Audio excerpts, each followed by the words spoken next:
King Boom.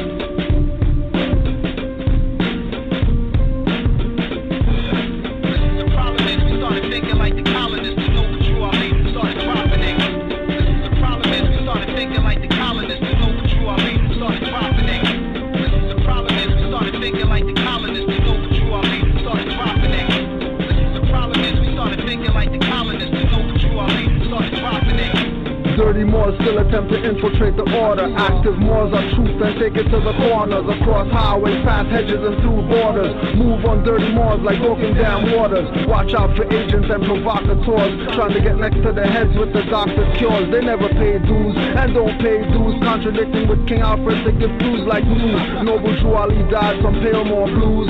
Prophet saved him his money before the floor fell through, and that's true.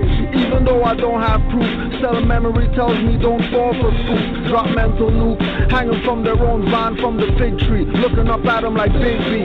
No white flag or mercy for you fags. 5 point and pentagram is on our flag. Green, but not for cream. That dirty Moors took to throw off the balance of the Grand Treasury books, getting offers like high school ballers. Those that infiltrate are not Moors but robbers, robbing the people blind, deaf, dumb, and crippled. They can't tear this up, not one drop or trickle. No matter how hard they try to perpetrate the fraud, dirty Moors always fall on their sword. The problem is we started thinking like the colonists. We know what you are, we started dropping it. The problem is we started thinking like the colonists. We know what you are, we started dropping it. The problem is we started thinking like the colonists. We know what you are, we started dropping it. The problem is we started thinking like the colonists. We know what you are, we started dropping it. Me nah play with uno so simmer and easy. From 19 how long, me see it sleazy. So sick, it's measly and disgusting. Everyone stood there. The Moors did nothing when Drew was attacked. They took the covenant that they will protect him and have his back.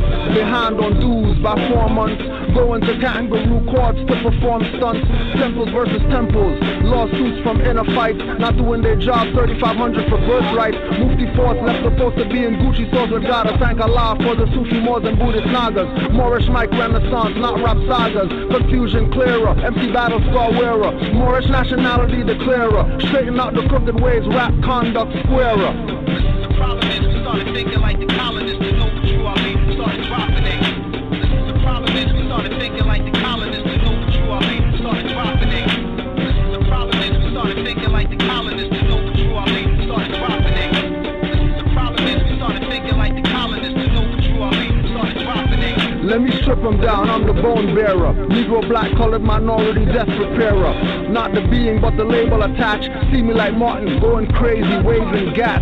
Cause you call yourself black, that's a kick me sign on your life. Can't stab your enemy holding the blade of the knife. Numbskull MCs flow so dull that I'm pulling down Orishas like skull caps to torture the rapper, scissor sippers. Rapper, CD scratcher, insert ripper. Call me Jack and get slapped though. Admiral when I flow, major like macro. Don't spit on a cameraman like Pac will, but beat the case like Black Bill but no lawyer. Ask Jim Carrey, liar, liars do nothing for you while they get rich and pour you. Make you follow magistrate orders that get the coke to snort from hood corners and block ghetto. All I see is rappers, dress codes, repedo, tight shirts, skinny jeans looking like heavy metal bands. I'm not Bay but L like bread and hands. I grab mics, no sweat in hands, with birthright brands. I don't worry about getting scanned. The problem is we started thinking like the colonists. We know what you are, we started dropping it. The problem is we started thinking like the colonists. We know what you are, we started dropping it. The problem is we started thinking like the colonists. We know what you are, we started dropping it. The problem is we started thinking like the colonists. We know what you are, we started dropping it. What up?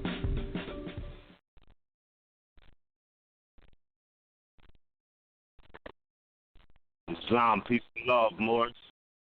I am Ibrahim. I left ill. MHHS, Sons of Allah, eyes wide open. Big acknowledgement to RVBey Publications. Sister Standing on Law, along with my co-host, the Grand Sheik, Iron Sheik, Kujo Awa'il. Islam Noble, peace and love. Are you there? Islam, peace and love to all the Moors. Big acknowledgement to activemoors.com and moorishdirectory.com. What up, absolutely. Oh, man. All is well, man. All is well. I hear that. I hear that. Yeah, and again, you said it best. Big acknowledgement to that. Great work that's being done out here. And man, you about to get me started on that again. I'm just kind of excited that you know what I mean. There's more out there that are taking the time and doing the work, which kind of does still correlate to what I intend to talk about tonight and share with the family as far as that more taking independent action. First and foremost, I got to say all is well. I just want to take a moment to acknowledge that this particular day is the Gregorian date of Malcolm X born day. All right? Islam. And Islam. Got to give it up there. Also, in saying that, I want to say he put in some work and had a lot of revelations that correlate to where we're at today. He recognized some things before he went out. I know you have a video on the YouTube Canaan Land Moors channel. I'm just not sure what it's called, but you put the evidence out with El Hajj Malik Shabazz speaking of Moors, ruling in Africa. And also too, big acknowledgement to Brother Rami Salam El, because that's who I initially got the Moors thing from. If you go to his channel, I am HH Temple, and just look up a video called Malcolm Speaking on Moorish Science. Yeah, we did. And then you'll get the fullness of what he was saying in the thing. You know what I mean? Oh, but honors to and then the other one too that we're continually addressing and correcting is stop denationalizing the Moorish American and calling him Malcolm X. Right. He's not no Malcolm X. Just like Muhammad Ali's not Cassius Clay. Ain't nobody walking around talking about Cassius Clay was on Oprah or whatever. Right. And pardon me, I did open up and I called the brethren Malcolm X. And excuse my language for commoners. You know what I mean? But you're absolutely correct. We have to respect people's allodial position in remembrance. So for sure. And we also know that everybody's gonna go to the clip when he dumbed himself down for to justify why call him Malcolm X, because he said call me Malcolm X, but he didn't say that from the perspective of that's what he wants to be called. He said he wants to be called that because that's what his people relate to. Yes. Because they're not going to relate to him being El Hajj Malik El Shabazz. Indeed. Right? Indeed. And then everybody ran with the fact that he made that statement, and then they stopped calling him El Hajj Malik El Shabazz. And these are supposed to be the conscious people who know that that's a slave name. Right. Who tell you that that's a slave name that they got, so they took it off and put X. Yeah. Right? That was like his initial process from transitioning from the Nam de Guerre over into his pre-national appellation. Because having he dropped a status. The last brand. Yeah, pardon me. Go ahead, Noble. Right. Straight. Having a status. And being able to go to any one of the nations in the world and make a claim and they listen. But that doesn't apply to Malcolm X. That only applies to El Hajj Malik El Shabazz. All that stuff that he went to the UN or whatever like that, that was no Malcolm X doing that. Yeah, for sure. Malcolm X gonna get UN calling him to come say something. Indeed. You know what I mean? No different than Stokely Carmichael. Said Kwame Ture. Talking about he's Kwame Ture. All of a sudden, all these international people are even more willing to deal with him now. Knowing that he's talking against their allies, CIA, FBI, and all that. They still work with him. sure. And when he got married, his wife had a fez on. Yeah. So all these so-called black conscious community leaders told all these people that they're Moors, either in words out their own mouth or in symbology. Told them that they're Moors. Mm-hmm. And they still don't want to be Moors. And they still want to call El Hajj Malcolm. Yeah, they still want to get pulled over and give licenses and then record the highwayman calling them by their slave name. Yeah. And not refute it, not say, well, nah, that's not really my name because, you know what I mean, as a Kemetic, whatever, you know what I mean, like we go back to the mind of our ancient foremothers and forefathers, and my name is, you know, Hotep Patara. Right. You know what I mean? That license isn't really me. But nah, they go run with it. You know what I mean? Run with it. Yeah. And everybody's playing hush about it. Nobody's not addressing the fact. Nobody's not addressing the fact that Supernova Sloan went on there and told them that it's all about being active. And he's not talking about lifting weights and doing pull-ups. Right. You know what I mean? Yeah. He's talking about being active. Only one people talk like that. Only Moors talk like that. For sure. How do I know that they're Moors? Because his brother's name's Ali. And I built with, you know what I mean, the sister, the Queen Mother, doing her holistic work.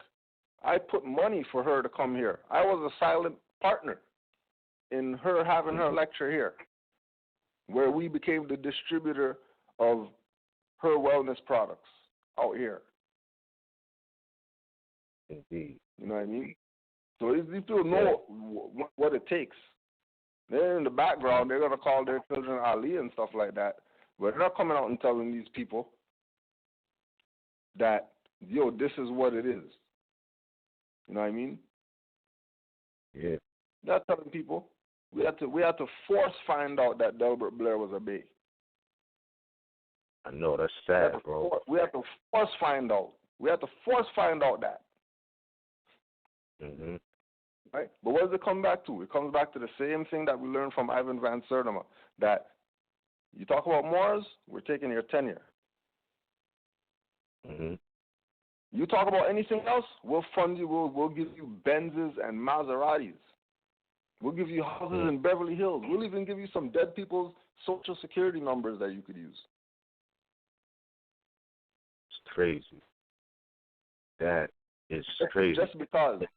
Just because they're not talking about Moors. Keep the game. I know. The poor righteous teachers are rich with knowledge. Yeah. The poor righteous teachers are rich with knowledge. And we don't give a shit about any earthly accolades. Indeed. But the saddest part to me is that along the same lines you're talking about, people actually know about Moors. They know that they're Moors. They've confessed that, you know, black means death and things of that nature. And it's like, I wonder, because I see a lot of brothers, you know, they claim to be Moors, but then in another social setting around those who are asleep, they claim to be black. You know what I mean? So it's like, where's this confusion? When are we going to walk that straight line, on the straight path, and realize, yes, we are Moors, you know what I mean? But the brand of Negro, black, and color is what the whole point of us claiming to be Moors, why it's imperative to claim your nationality. Right. You know what I mean? Because we have been branded with these particular brands, which takes us out of a civil arena, out of a political arena, into a state of subjection, whereas you know, you might not have the dog leash on your neck, but it's like invisible bonds. Whereas when you're in your own proper person, when you're in your own natural self and you be who you say you are, there's a lot of civic things that open up for us, for yourself and then for others. So, you know, people play the game, oh, well, you just trying to change it. Like, no, this has political, spiritual, divine ramifications with claiming your free national appellation on the proper vibration and things of that nature. So the thing is, I don't know what pickles me and why I'm willing to say, you know, forget it. We're going to move forward with who's really with why this is imperative, you know, so that we can be. That's the build. That's foundation one. That's brick foundation one, as far as being in your own proper person, knowing who you are, and giving back the brands, you know, that don't belong to us, or relinquishing them and detaching yourself mentally, psychologically from that, you know, because like we've said before, even last month with the brand that they put on the Sister Araminta, how much history was lost in that particular branding, you know what I mean? So with that, and it's deeper than that, you know, but if you're bearing brands, mind you, these are not free national appellations. The brother El Hajj Malik told us this, and he started with the X because he dropped the little. He knew that little didn't necessarily apply to his ancient lineage. And I'm emphasizing ancient lineage. So that's when he went from the little to the X because, you know, universally X symbolizes the unknown. And then you could take it further to, you know, the science of the existence of creation, or the X chromosome, coming from where they still don't know specifically how that manifested. I'm not saying he had a feminine appellation, don't get me wrong. I'm just saying look at all the symbology in it until he actually got on or in his natural status. And I think that one of the significant things about this particular brethren, El Hajj Malik Shabazz, who commoners, you know, only connect to Malcolm X because they might not know all the history of what he did and why he did it, you know what I mean? And I'm not necessarily, you know, blowing up the discrepancies that he had with those that was around him, but there did come a point where they tried to basically like ball him because he realized a few things. And Taj pointed this out to us all years ago with the aspect of it was actually a European who schooled him and put him on, you know, to the fact that he really left home. So, I mean, it's so much that goes with that topic because, you know, people say, oh, you Moors, these same people you talking about, you know, who claim that they study, you know, Dr. Ben, Dr. Clark, and, you know, things of that nature. And they even say that they study El Hajj Malik Shabazz, but they're not paying attention to why they did what they did, why they said what they said, and things of that nature. So I think that with that distorted perspective, or maybe like you said, they're just getting paid off to stay away from this subject so that people won't wake up. You said they're getting like dead Social Security numbers and things of that nature.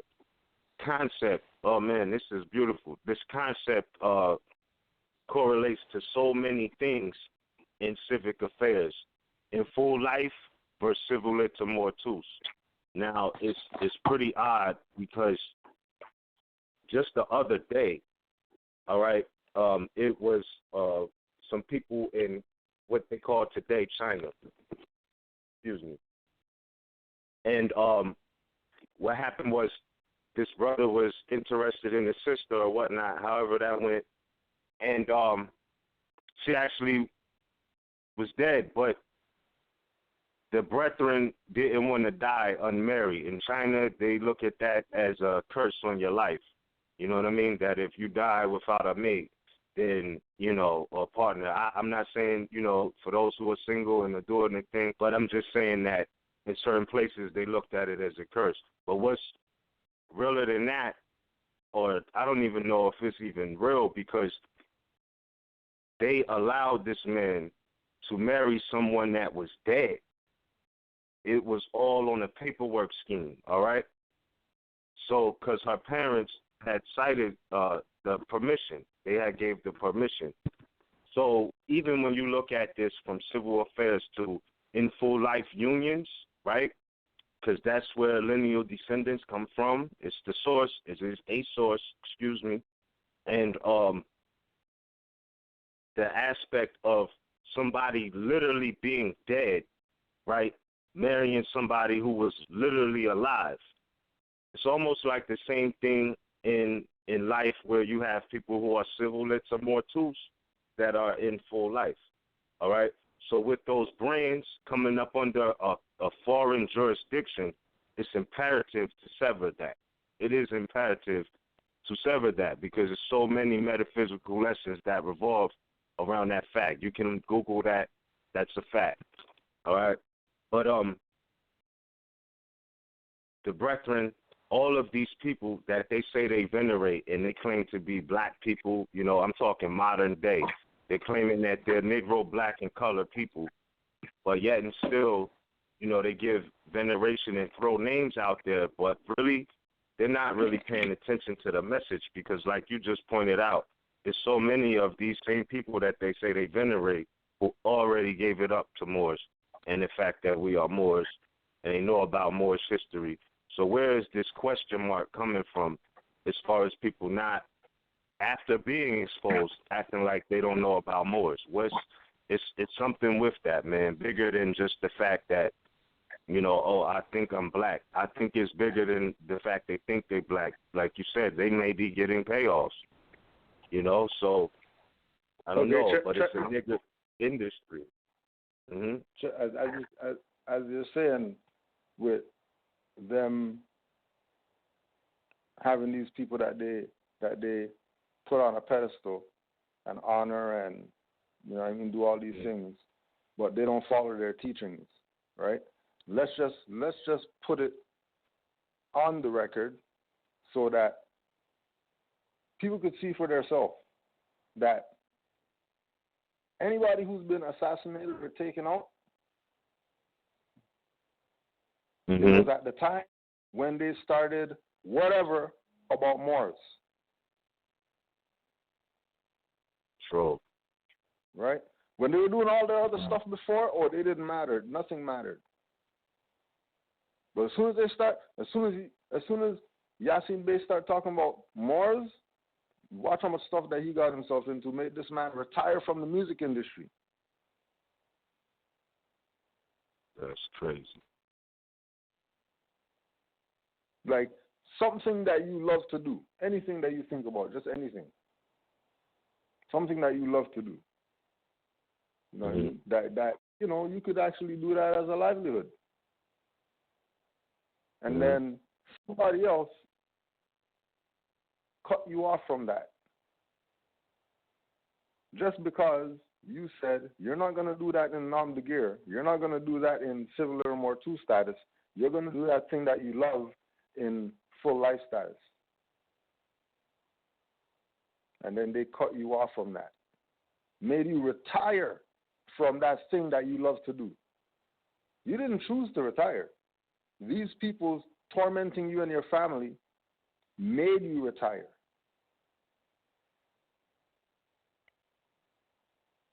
Yeah, that's crazy. This is how serious this is. What are you game to lose to honor your foremothers and forefathers? Just whatever it is. You know what I mean? Keep that to yourself. Because people are playing like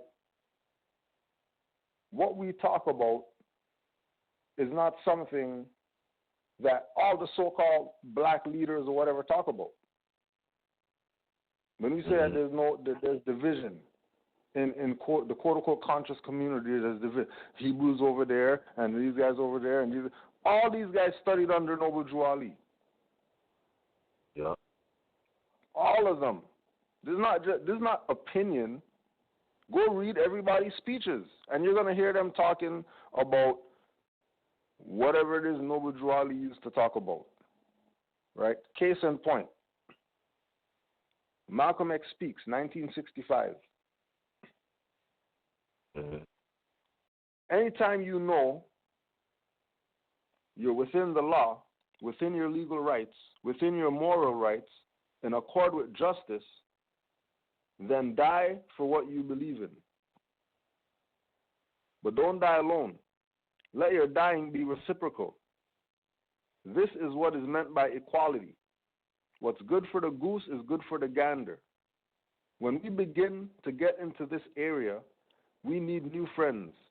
We need new allies. We need to expand the civil rights struggle to a higher level, to the level of human rights. Wherever, whenever you are in a civil rights struggle, whether you know it or not, you are confining yourself to the jurisdiction of Uncle Sam. This is Al-Haj Malik El-Shabazz talking. No one from the outside world can speak out on your behalf as long as your struggle is a civil rights struggle.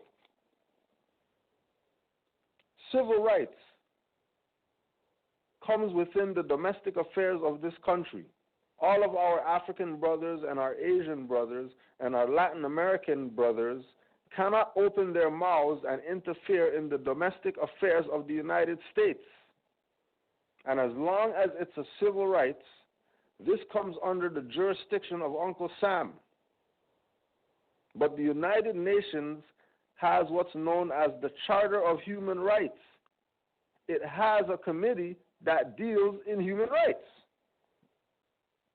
For all the people who honor him and all that stuff, right? You may wonder why all of the atrocities that have been committed in Africa and in Hungary and in Asia and in Latin America are brought before the UN, and the Negro problem is never brought before the UN. This is part of the conspiracy. This old, tricky, blue-eyed liberal, he used to say devil, who is supposed to be your and my friend, supposed to be in our corner, supposed to be subsidizing our struggle, and supposed to be acting in the capacity of an advisor, never tells you anything about human rights. They keep you wrapped up in civil rights. And you spend so much time barking up the civil rights tree, you don't even know there's human rights tree on the same floor. When you expand the civil rights struggle to the level of human rights, you can then take the case of the black man in this country before the nations of the UN. You can take it before the General Assembly. You can take Uncle Sam before the World Court, but the only level you can do it on is the level of human rights. Civil rights keeps you under his restrictions, under his jurisdiction. Civil rights keep you in his pocket. Civil rights means you're asking Uncle Sam to treat you right. Human rights are something you were born with. Human rights are our guard. Human rights are your God-given rights. Human rights are the rights that are recognized by all nations of this earth. That doesn't sound familiar to you? And yeah, anytime anyone violates your human rights, you can take them to world court. Uncle Sam's hands are dripping with blood, dripping with the blood of the black man in this country. He's the earth's #1 hypocrite. He has the audacity. Yes, he has. Imagine him posing as the leader of the free world. The free world. And you're over here singing, "We shall overcome." Expand your civil rights struggle to the level of human rights. Take it to the United Nations, where our African brothers can throw their weight on our side, where our Asian brothers can throw their weight on our side, where our Latin American brothers can throw their weight on our side, and where 800 million Chinamen are sitting there waiting to throw their weight on our side. Let the world know how bloody his hands are. Let the world know the hypocrisy that's practiced over there. Malcolm X, right? And they always end it by denationalizing him. to make his words have no power. And then the people read his words and then they say Malcolm X at the end instead of MHHS Shabazz, and they kill his spell that he wrote. And that's what they do to all of them. Word. Man, I told you on the cover, they came before Columbus. They meaning you. And you have El-Haj Malik al-Shabazz telling you the same thing that Haile Selassie and Charles Edwards, Prince Emmanuel, the Rastafarians told him. Human rights, and they even told them Article 15. Rastafarians got told by their high priests of the order of Bobo Shanti that where you see all these reggae singers and they have a turban on, that's their stuff. And those guys, head guy, told them, you want rights? Check the UN, Article 15. And we have a right to a nationality. This is out of so-called, you know what I mean, behind God's back or whatever, Jamaica, land of whatever, best coffee and weed. And this guy knows. And he's the head of some stuff that all these people over here following, going, beating the drum and all this stuff. You know what I mean? Chant down Babylon and all that. But no, the Batman and all that stuff there, and then these guys are here not doing anything with what their leaders gave them. They want to sing and dance and jump up and down the place. When their leaders told them what's up. Yeah. And again, we know NOI killed him. Because if he's talking like this, it was about to get blown up. Everything was about to get blown off if he's talking like this. Mm-hmm. But hold on, before you go on, isn't it likened to the fact that they had a nigga industry going? Because the chant was, get your hand out my pocket, and then everything popped off. Right. So, right. Yeah, which means that the truth of him talking on principles of nationality and how these so-called Negro, Black, and colored people, and I'm saying so-called, could put that into action and get more results on the global scale. You know what I mean? That was hurting the industry that they had maybe because, I mean, why else would it be get your hands out of my pocket? What was up with that? You know what I mean? That was the code word for the set off. So, I mean, is it likened to they are still doing the same thing today? Like maybe, you know, it's hurting the industry. They got thousands of DVDs that's saying people are black literature and all this here. Maybe this is why they don't want to speak about Moors, you know. But I'm not giving them an excuse. It's just you got to consider all of these things of why, like the information you were just speaking of was put to the back. You know what I mean? Because he was speaking about national and international activity before he checked out.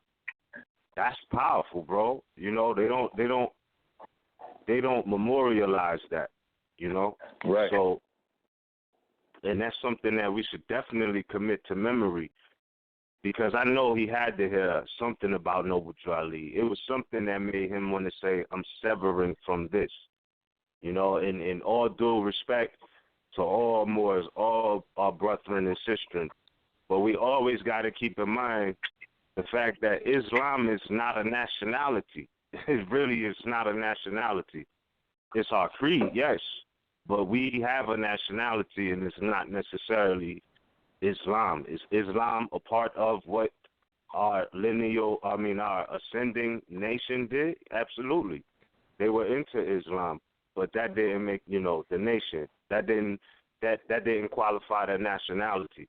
Now, on the other hand, though, you have what they called Christians. They were recognized you know, the Christian powers, the Christian nations, and things of that nature, you know, that applied to them like that because they really were stateless people everywhere. So Christians was fitting to categorize them or how they identified themselves.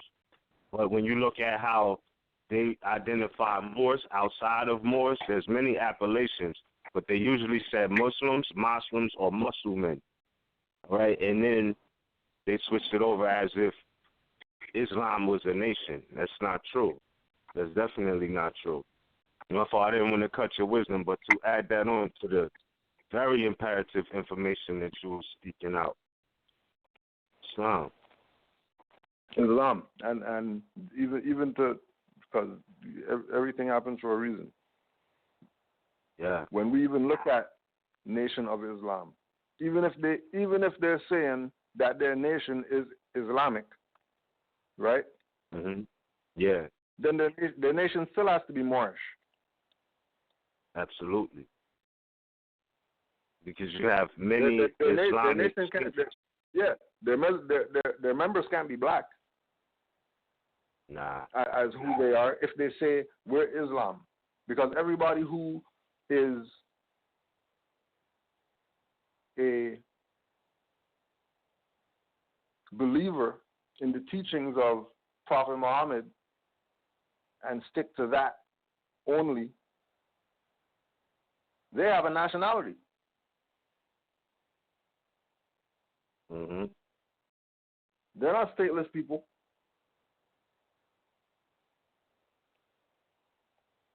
So even if they want to play the game like we're an Islamic nation, then we're still asking you what's your nationality. And don't tell me black Asiatic. Right. Mhm.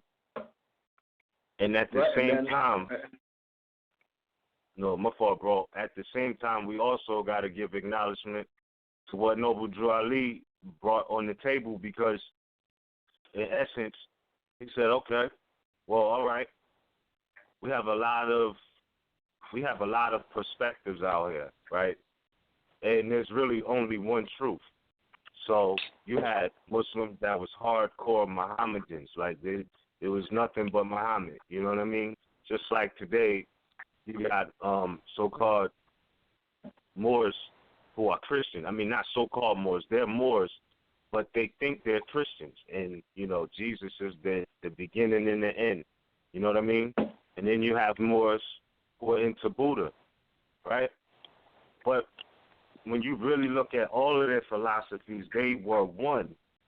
So Noble Drew Ali gave us a broader scale to say, listen, we honor all true and divine prophets. Confucius, Buddha, Muhammad, all right, and Yahshua. So we made sure we had the mixture of, or not even mixture, because really they're all really one. Those stories come from Moorish ancestors. You know what I mean? It's a fact. So, yeah, my fault. I just wanted to add that on. And we still have a nationality, but he gave us a proper perspective of how to look at these things, you know, and not to get, like, religiousized out, but it's a fact that, you know, those philosophies of higher wisdom in life and learning, all of it is the same. It's no coincidence that Yahshua and Buddha have the same exact story, just different born days, which still equal up to solstice, sun stations. That's the true religion. All right? Mm-hmm. So, you know what I mean? The true religion is the cosmology, astrology, which we basically just codified to give it an allegory, no different than how they did the Wizard of Oz. We was on sublime thought like that way before then, you know what I mean? And that's really all it is. And I want to point out something, too, as far as you was mentioning, and pardon me, because I'm really big on the Buddha philosophy. And one of the things I noticed about that particular story is that even Buddha got in his own proper person. So when he became the Buddha, the enlightened one, you know, from Siddhartha Gautama to the Buddha. So all of these things is a pattern of Moors getting in their own proper person, from Buddha to Noble Drew Ali to Malcolm X, all right, and then you even had Elijah, who was Elijah Poole Bey. Something went left with that, but again, there's that question mark. Muhammad Ali, you know what I mean? So, yeah, like you said, and I'm just full cipher, and I don't mean to backtrack on the conversation, but all of this is relative because, like you said, nobody's talking about Cassius Clay was the greatest, you know what I mean? They respected that man for him getting in his own proper person. Did he have challenges? Absolutely, yes. You know what I mean? They did him dirty by stripping the champ of his title and things of that nature. So, yeah, it's a pattern of those liberating Moorish figures of getting in their proper person. You know what I mean? You got to keep that in mind. My fault, brethren. I did not want to cut your wisdom, but I had to interject that because a lot of people, you know, they don't understand. You know, you might meet somebody and say, you know, my name is, or excuse me, my appellation is such and such RVBey or whatnot. And then you got people that don't really know you but think they knew you from back then, and they're like, oh, well, yeah, that person, I know him or her as this. But the reality is, no, you don't really know them because it's a reason why they went through a spiritual evolution to even get in their proper person. So you may have known them, but that's like the rebirth. That's like not that you are brandy new, but you had to get certain degrees to even say, I'm getting in my own proper person and moving or navigating through life. That, you know what it takes to even get to that point. You know what I mean? Even though it's fundamental, but to put it in application. Universal right to self-determination. As you were speaking, he was talking about the United Nations. All right? And the United Nations is still letting the indigenous people, Aboriginal indigenous people, know today that these rights are secured. You know what I mean? So, I don't know. Oh, you know what? I can answer that question. It's on your song. The problem is we started thinking like the colonists because, you know, that no, because I was about to say I don't even know what the problem is, but that's really it. You know what I mean? Because we didn't have that mindset of being black people. You know what I mean? That wasn't something that we called ourselves. That was not. And for those who say, well, yeah, all people are black people all over the planet, and we the Asiatic black man. I'm not trying to hear that because they do not say black in any Asiatic tongue. That's not the word. That's not the right word for how they acknowledge what we call black. They have different, even the word Krishna, you know what I mean, goes back in that aspect. So if that's the case, speak that Asiatic language then, you know what I mean, and declare yourself of who you say you are. That's what it is. If you claiming that you're the Asiatic black man, which is an oxymoron, all right, because there's nothing black about Asiatics. There are Moors, yes, but when you even look up that word, straight point blank, that's not one that goes back necessarily to the ancient tongue. And excuse me while I just interject this other point, because it was in the news today that it was a custard shop out so-called Milwaukee that denies service to anybody who doesn't speak English. And they took the position, this is America, and we've been speaking English for a long time now. No, there's a multitude of different languages that's spoke here. Now, if they might not understand that, that's one thing. But to just straight up say you don't get any service if you don't speak English, I think that's a little, you know what I mean? That is a lot of jurisdictions that could be challenged there on the international level. But this was just as of today. So I don't mean to jump around on this, but it's so much that correlates with this particular conversation, you know what I mean? And if you trace the appellation you have or had, the nom de guerre or whatnot, and it doesn't really match up, you know, then get in your proper person. It's a universal right to self-determination that cannot be denied. You know, do they try to deny it? Yes. Even today, you got people who are denying the brother Hajj Malik Shabazz. So, from being in his proper status, you know what I mean? And now, again, I got to pardon myself for coming off like that. But yes, the brother definitely was on moving towards nationality and birthright on a larger scale, which was the threat. That was the threat of getting his hand out of their pockets. It ain't like he was like extorting them or tipping them off or anything like that. It was just, yo, the nigga industry is bigger than just the Europeans operating it. You know what I mean, bro? Right. Yeah, absolutely. Now, also too, just to backtrack, when we were talking about the nation called Islam. What is it that inspired Clarence 13X to leave? The same thing. Finding out that there was higher degrees than these guys were teaching under the code of Islam, and that it's a nation. Mm-hmm. Right? That's why he kept with the theme of nation of gods and earths. Because the lessons were the lessons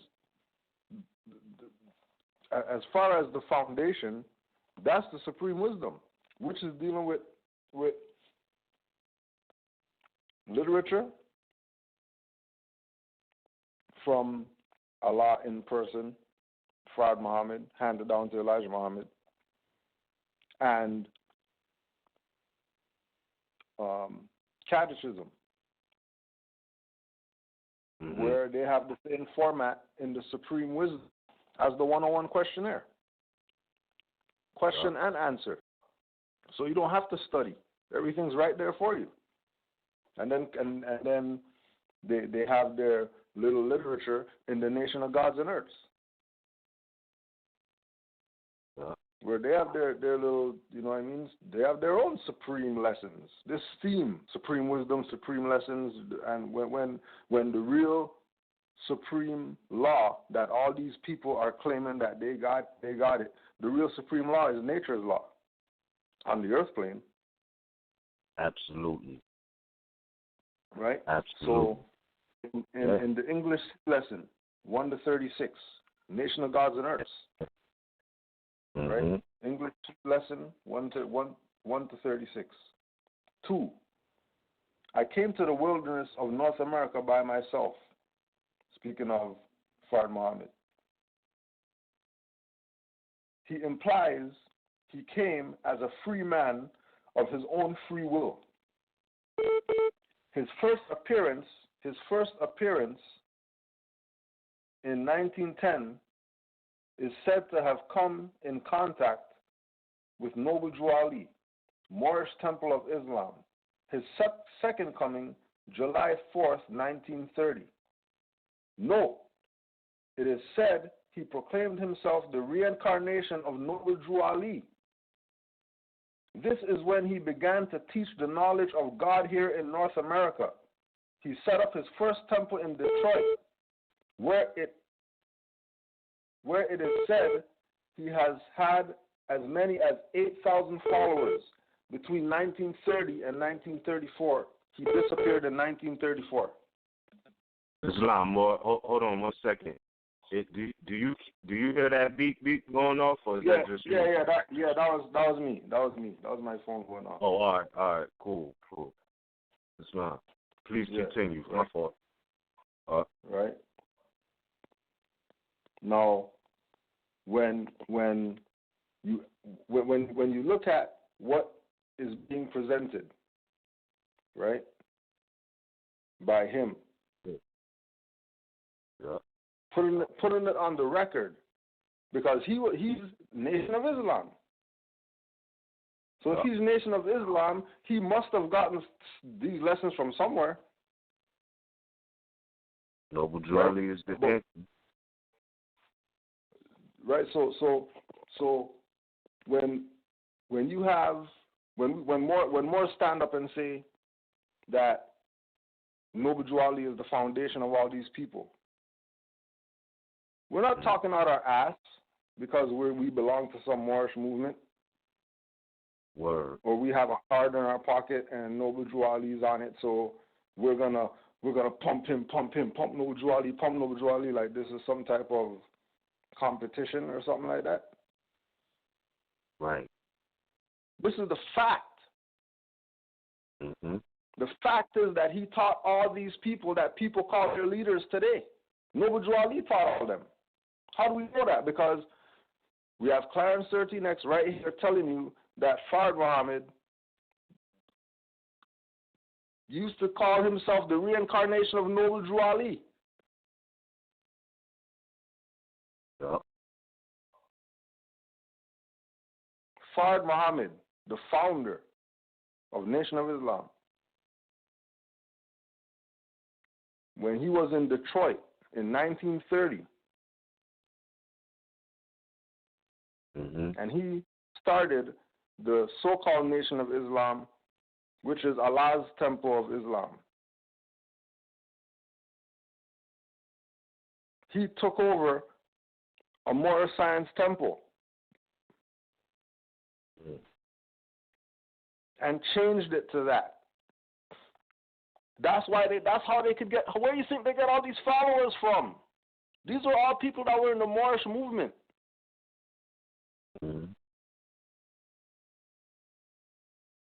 That of all these millions of people, everybody has to pick a side and go with one of the 800 people that say that they're the reincarnation of Noble Drew Ali.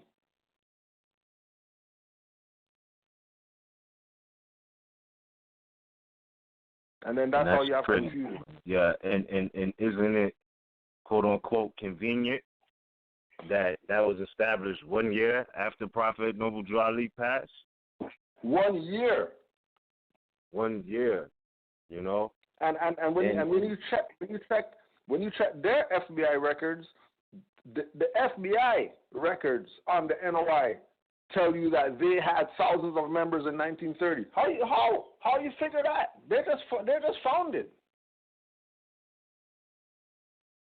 Word. How are these guys just founded? And there's FBI papers on the Nation of Islam that in the FBI papers it tells you that they were selling nationality cards and that they used to call them G-men or something like that.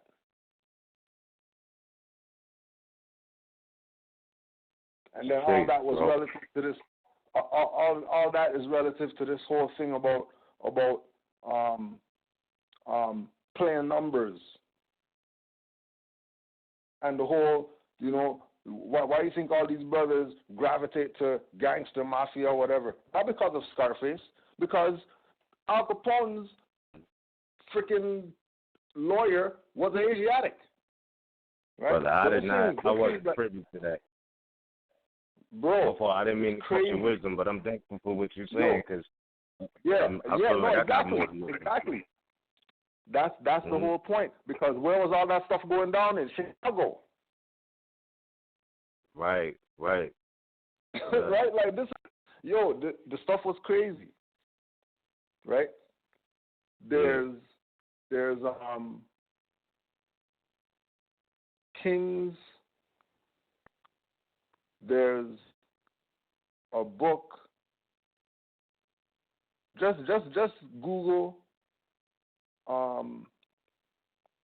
Black Mafia Al Capone running numbers, and a book's gonna come up talking about how all these people that they're talking about, mafia people in Italy and all that stuff, came over here and then they set up shop, whatever like that. They took over stuff that the brothers were doing here. Oh yeah, absolutely. And that running the numbers, they were talking about the whole thing about running the numbers is where the state lottery came from. Yeah, and it goes and that goes super deep. You know what I mean? As far as that whole concept super deep of the numbers, the mathematics, and we briefly touched on that on March, Sons of Allah. That all of that really goes back to Moors, or what they call modernly gypsies, but then they also tell you that gypsies is just a modern word for Moors. Lottery, the 777 on the dice, all of that. and that it's short form for Egyptians. Yes. Pardon me. Didn't want to leave that out for sure. So then, Which so then lets that, you know so then that would mean, all those. Yeah, my fault, brother. Not to cut you off, but that lets you know that all those who are claiming, oh, we Egyptians, that's truth and falsehood strangely mixed because they were Moors. You know what I mean? And that's why you have the Great Seal Pyramid for Moors, even right here in northwestern Mexico, because this is also our home. The earth is our home, but it matches up. It adds up. You know what I mean? It really does. Their math doesn't add up. Right? But hold on a second. Back to this Clarence 13 thing, right? So question 14 or lesson 14.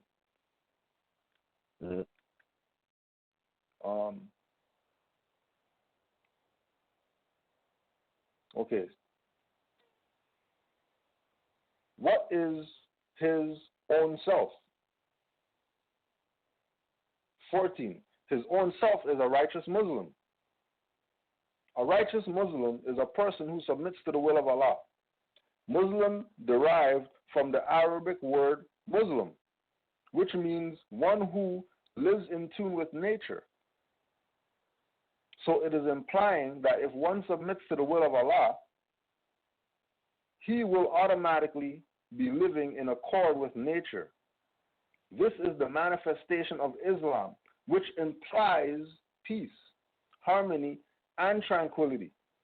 The mathematics, knowledge, or knows his culture. Is there any, 15, is there any Muslim other than righteous? 16, I beg your pardon, I have never heard of one. If one is righteous, he is a Muslim naturally, since both Muslim and righteous are synonymous. The so-called Negro is an original Muslim or a Muslim by nature, though he is not righteous by practice. But there is no sin, no iniquity that the black man has committed in the past, present, or even thought of that he can't be reformed from. Thus, the black man is righteous in essence, for its essence is that of his creator, that is perfection. Now, why is it that they had to switch Muslim with black man? The same reason why, even though El-Hajj left Nation of Islam, he kept talking that BS about give honors to Elijah Muhammad, who he knew was plotting his assassination. And you know the guy's going to plot. You know the guy's plotting your assassination. You're not assuming. You know that he's plotting your assassination. And you're talking about honors to him? Right. Right? Same thing here. Broke it down. Told him what a Muslim is. Told him that they're supposed to follow nature's law. Because what? Nature's law is going to lead you. Nature's law is the horizon. That's going to lead you to universal law, or it's going to lead you to constitutional law. Indeed. And just to add on, I want to go into question 21 and 22 from the same questionnaire you was just reading from. And the question is, do you mean to say some of the 17 million do not know they are Muslims? Question. Number 22, the answer is yes, sir. Exclamation. A history of slave revolts during the period of slavery shows dissatisfaction. History of Toussaint Louverture and the successful uprising of Haiti, Gabrielle, and Denmark Vesey and Nat Turner show people did have some knowledge of the injustice heaped on them by the Caucasian and some knowledge on how to resist. With the rise of the noble True Ali in 1913, he brought awareness to our people. Also, history of Marcus Garvey and his Pan-African or Back to Africa helped make it possible for some, quote-unquote, so-called black people to become aware of self and the devil before the Honorable Elijah Muhammad began to teach in 1934, all right? So there was activity before Elijah Muhammad, and people need to know that they giving it up to Noble Drew Ali in the literature, in the lessons. Why is it that some people act like it doesn't matter? You know what I mean? What happened? So that could be learned from everywhere.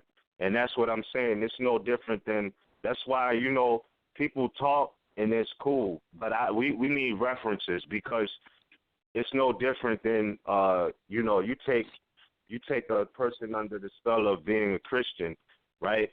They stop with Yeshua, but they're not really reading the book from the proper perspective. Like, what I'm getting at is this.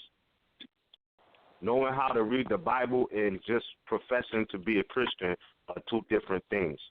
If you know, because you got to really know other literature and text to even interpret the book. You went on that before with the metaphysical Bible. It was breaking down the different body parts and things like that. And there's information there in the Light of Egypt. Also on RVBey Publications that has the image of the zodiac and all of that being aligned to the body. And, you know, when you read the text, this is why it's important to study everything. You know what I mean? And when you know you're not Negro, black, and color, you do have the power of refinement to separate the truth from the falsehood. So, yeah, they use the word black man, but when it's telling you previous to that, you know, we had some knowledge on how to resist with the rise of the noble Drew Ali in 1913. He brought awareness to our people, all right? Everybody knows that Noble Drew Ali was like, he spearheaded the movement of divine and national activity within that century, you know, and that has to be, you can't take that away from Noble Drew Ali. So like you said, Moors are not just talking crazy when they say Noble Drew Ali is the founder of all of this. So you see it likened to, even on the cover of the Supreme Lessons of the Gods and Earths, you got the Holy Trinity, man, woman, and child, all right? But they have a nationality. This is the main thing, is that they have a nationality. We are Moors, Asiatics. So you can see the in certain aspects, it's a simulacrum there of what Noble Drew Ali brought. But that should inspire you to go research Noble Drew Ali, you know, and big acknowledgement to all of, you know, the gods and the earths who have come into their Moorish nationality and birthright over the years, you know, by really correlating in this information being out more to you know, really see what the source was, you know, to really see what the source was, who the source was, and how it all went down. So Elijah Muhammad, as far as them teaching according to the lessons, wasn't really even going into 1934. Now, I find it interesting, and I know you mentioned this before as well, but in the Henry Campbell Black's Law Dictionary on page 214, there's a definition of black Muslim. And it says there, an organization of American Negroes. Just stop. American Negroes, founded in Detroit in 1930. Now, we know we're not Negro, black, or colored, but in the same vein, they're telling you that these were the true Americans, our Moroccans, all right, that got hit with the death insignia of Negro, black, colored, African American, and things of that nature later on. All right, but it says founded in Detroit in 1930 by who they're saying an American Negro calling himself Muhammad Elijah. To the traditional Quran, the founders added the doctrine of black supremacy. They added the doctrine of black supremacy. That is not what Noble Drew Ali brought. He was telling us that we are not Negroes, black, and colored. All right? So to add the concept of black supremacy, to something that was pure as far as us not being Negro, black, and colored. Mind you, again, simply 1 year after the noble prophet Drew Ali transitioned off the earth plane in the physical body, but as we can see, his works are still here. So I just wanted to let that also be made known, that for those, like the brethren was saying, who might be in that one stop-like town, might not be privy to a conversation with somebody who's been through these different degrees. And you got your Black's Law Dictionary. Study everything. Look in all of that. You got the definition of black Muslims, black codes, black male, all of these things, And I just wanted to emphasize that and add that on, that, this is documented fact. So you have to give it up to Noble Drew Ali. You have to. And that's imperative. And not just say, oh, Noble Drew Ali, he brought it first. Yeah, that's true. But look at his lessons now. You know what I mean? Let's really look at the lessons that he did bring. So it's a reason for that. It's a reason that this timeline, it all just correlates. It really correlates, man. So, good. Big time. Oh, my fault. And another thing,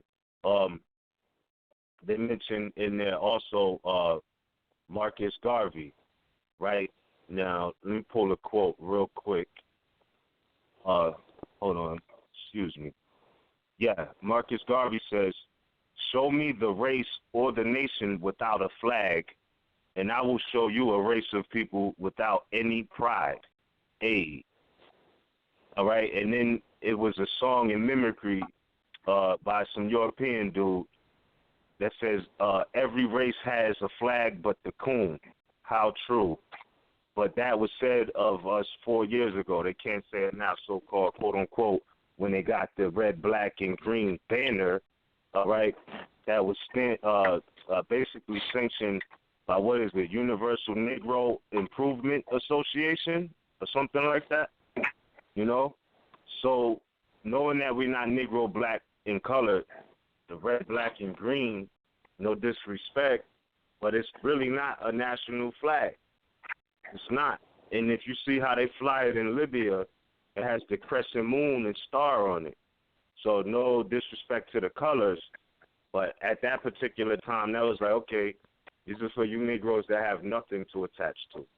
You know what I mean? Yeah. But we have a flag that was flying here over 10,000 years, 50,000 years, which was the red flag, the green 5-pointed star in the center. All right? So keep that in mind. And they even made a song and all of that out.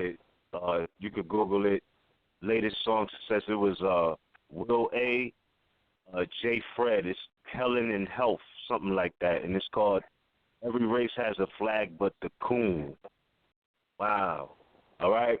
So there you go. And that didn't even come on the scene, that red, black, and green, as far as that didn't even come on the scene until 1920s. All right? So that was for, dependence almost, because we already had our true and defined national flag recognized on both sides of the Atlantic and all over the globe. So these are things to consider when you look back at these figures that they were speaking of in question 21 and 22 of the Supreme Lessons. So, yeah, I just wanted to add on to the conversation with that because there's a lot that goes with that, Islam. Islam. Mm-hmm. Oh, and my fault, last thing, because you mentioned the Brethren Supernova Slum. Even he was telling them, y'all, stop playing, you know what I mean? With the whole RBG and get for real, you know what I mean? I'm not going to quote the brother verbatim, but basically he was calling them out on the character of everybody acting all rah-rah, they're gangster and ready to ride out, and not to say that there's not any. I'm just saying that then in the aspect of getting serious, taking these things real, you know what I mean? And let's take that to another level, So for sure, I at this particular time, brethren, I definitely would like you to continue going in Islam. Islam. So the idea is to continually start stressing the point to our people that everybody, whatever group, organization, whatever they say they belong to, trace it back to their founder and show them with the dates that they're not before Noble Drew Ali. Mm-hmm. Right? So, for example, if you have chematologists come to you, mm-hmm. right, and chematologist is going to talk about, well, you know, time before the Moors, the Egyptians and the Nubians and the Kemetic whatever, right? Remind them that Osiris was Lord of the Perfect Black, but that was a low realm. Anubis was a black jackal. Anubis was black. But what was the jurisdiction that he was involved in? The lower level. Quote unquote death and all that. Mm. Which, you know, Drew Ali told us, black according to science means death. Ask Anubis. Absolutely. So all of them have been given it in some way, shape, or form. Even the so-called people who say that they're slaves. Because all of them know, you know, all of them know that Christopher Columbus didn't discover whatever like that. You know, there were people here before whatever. What year did that happen? 1492. What else happened in that year? They don't know. Mm-hmm. But if they had enough morality, if you don't know something, you go research it. Indeed. You don't sit there not knowing.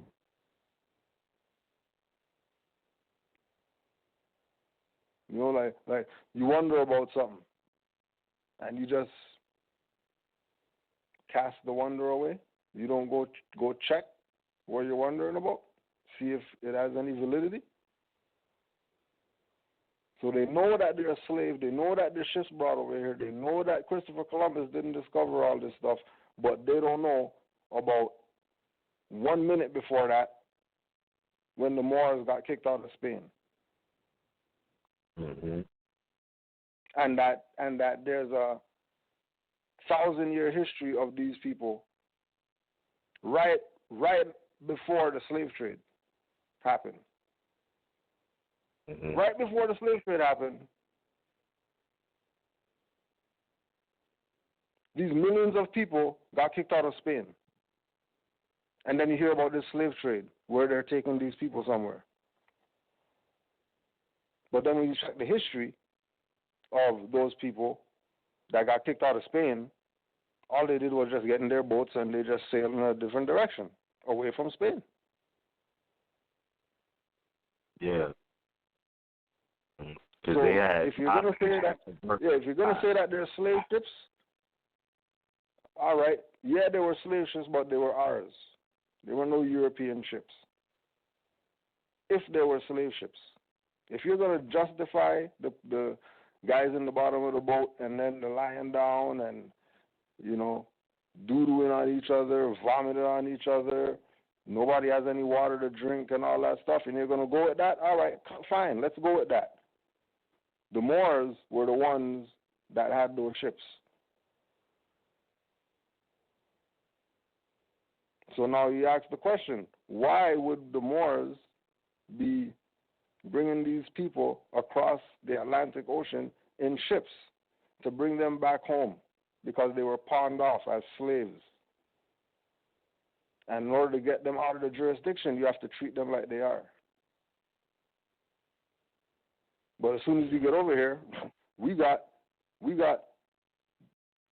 tribes here that are all women.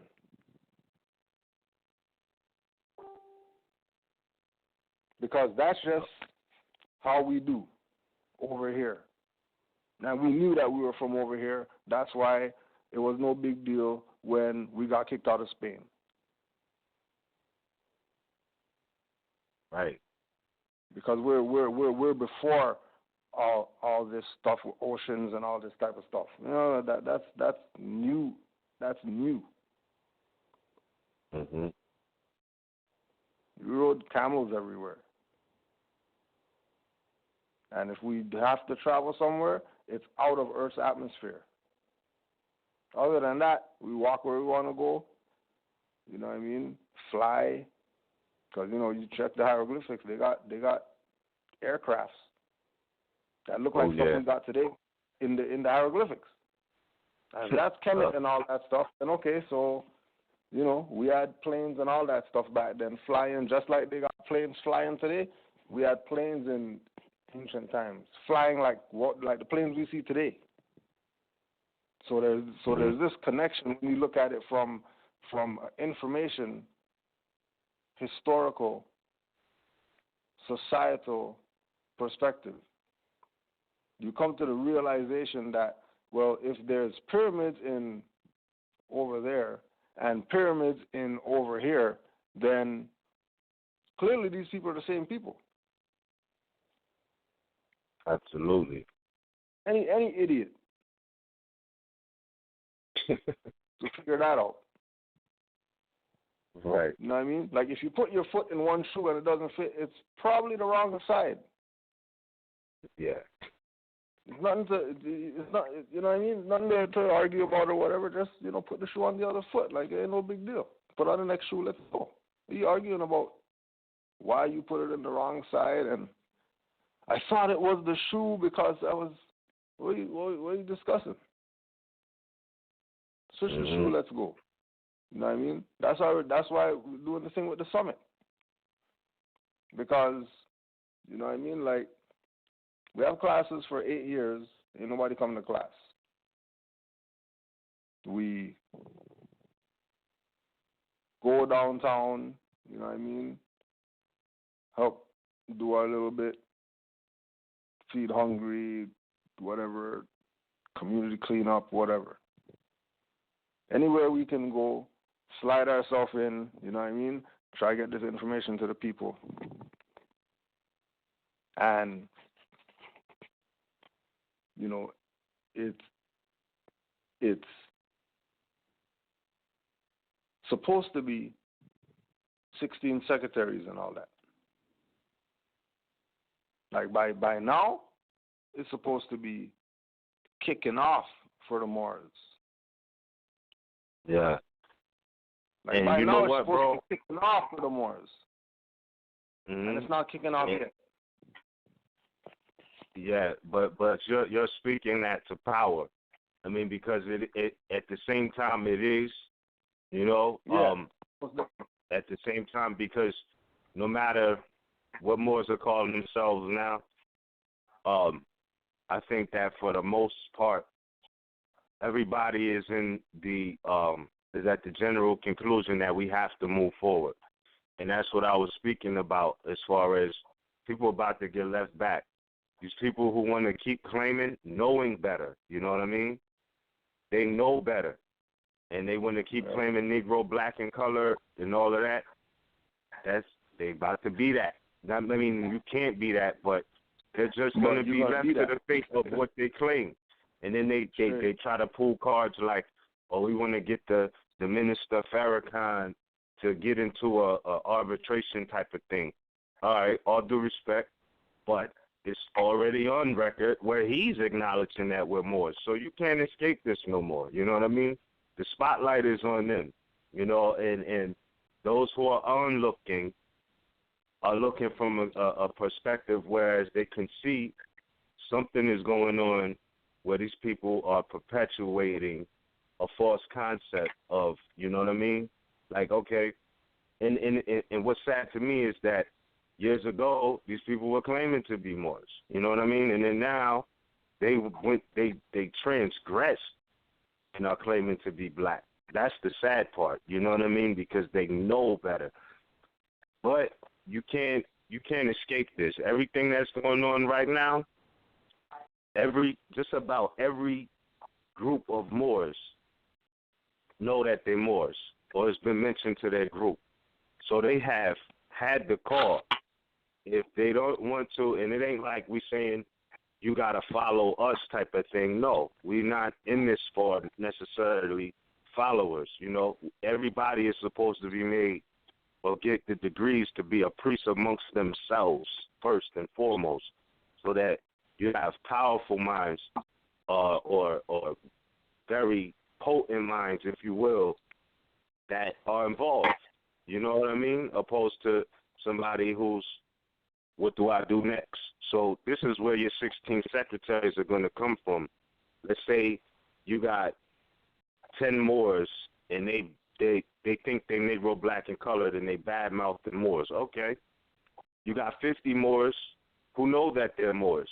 That's where your 16 secretaries is going to come from. And those 10 who are acting like they're Negro, black, and colored, they're going to still be sitting there talking that crap while people are wrapped in circles around them. You feel what I'm saying? So that's the point where we're moving into, you know, because everyone, as we was just going into even the lessons of the gods in the earth, they, in the lessons, they're telling you that Noble Drew Ali enlightened them. So if you're not going to be diligent enough to go to the source, it's no different than when we all, for the most part, one of the first lessons we all got in awakening ourselves to the fact that we're not Negro, black, and colored was the basic definition of black or Moor and free white person. Those are like the most fundamental lessons to wake you up in world history. You know what I mean? And we would have been in error or remiss to not go get or study the law dictionary where that source came from. You know what I mean? If we would have just been like, oh, yeah, we was told in such and such dictionary, this is the definition of free white person. That's a true statement, but did you go get your fourth edition law dictionary and start studying? Did you activate what was being dropped in your lap? You know what I mean? And that's all it's coming down to now is those who took the due diligence to fine comb and cultivate their mind, the garden of their mind, to really get this, to really understand it. So when you start dealing with sources, it takes it out of the realm of, oh, Cujo said, oh, Ms. Raim said. No, Cujo and Ms. Raim are giving references for you to go look at. So you can go to the source and learn more. You know what I mean? And without doing that, I think it becomes stagnant knowledge. It becomes stagnant information. So we have to take it on right back to the source of who enlightened them, Noble Drew Ali, and what did he say? Study, study, study, thrice times, all right? So there's the fine distinguishment between those who want to stay civil to mortals and those who activated this and became in full life. Because, you know, it'll take a very long time for somebody to explain every definition to you that's in your Henry Campbell Black's Law Dictionary. The point is, we needed knowledge. We needed sources because we never heard of this type of literature in school. For some of us, we wasn't in the 8th grade getting taught about free white persons and black Moors and things of that nature, or even high school for that matter. You know what I mean? So once you realize, oh, hold on, I might need to, fine-tune my perspective, you have to get into these sources. There's no shortcut around it, and that's just the bottom line. So it goes right back to what the same man who was enlightening all of these linear groups, right? Ab initio, study, study, study. And that's just what it boils down to, man. That was an instruction thrice great, all right? Thrice great. It's to your own benefit to not just, and don't just stop there. Do your timeline on everything from then to now. You know what I mean? And that's really what it is. And there's no need to get on, any type of apotheosis mentality of individuals. Let's look at their message. How can their message benefit our lives today and in the future? The lineal descendants to come, things of that nature. So, it's no different than people putting the picture of Yeshua on the wall and saying they love Jesus, right? But then they don't know nothing about the lessons. What about the fact that he was a carpenter? What about the tools we use in the workshop of the mind? Are you familiar with that? A lot of people aren't, and then there's a lot of people who are. But why are they? Because they studied. They gave an attentive ear, and then they went and studied. That's basically all it's boiling down to.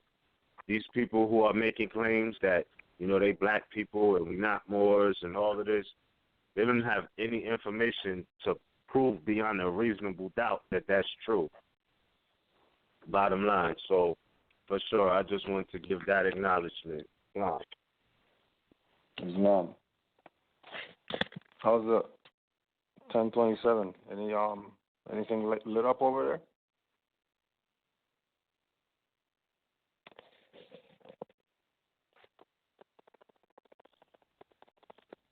Please.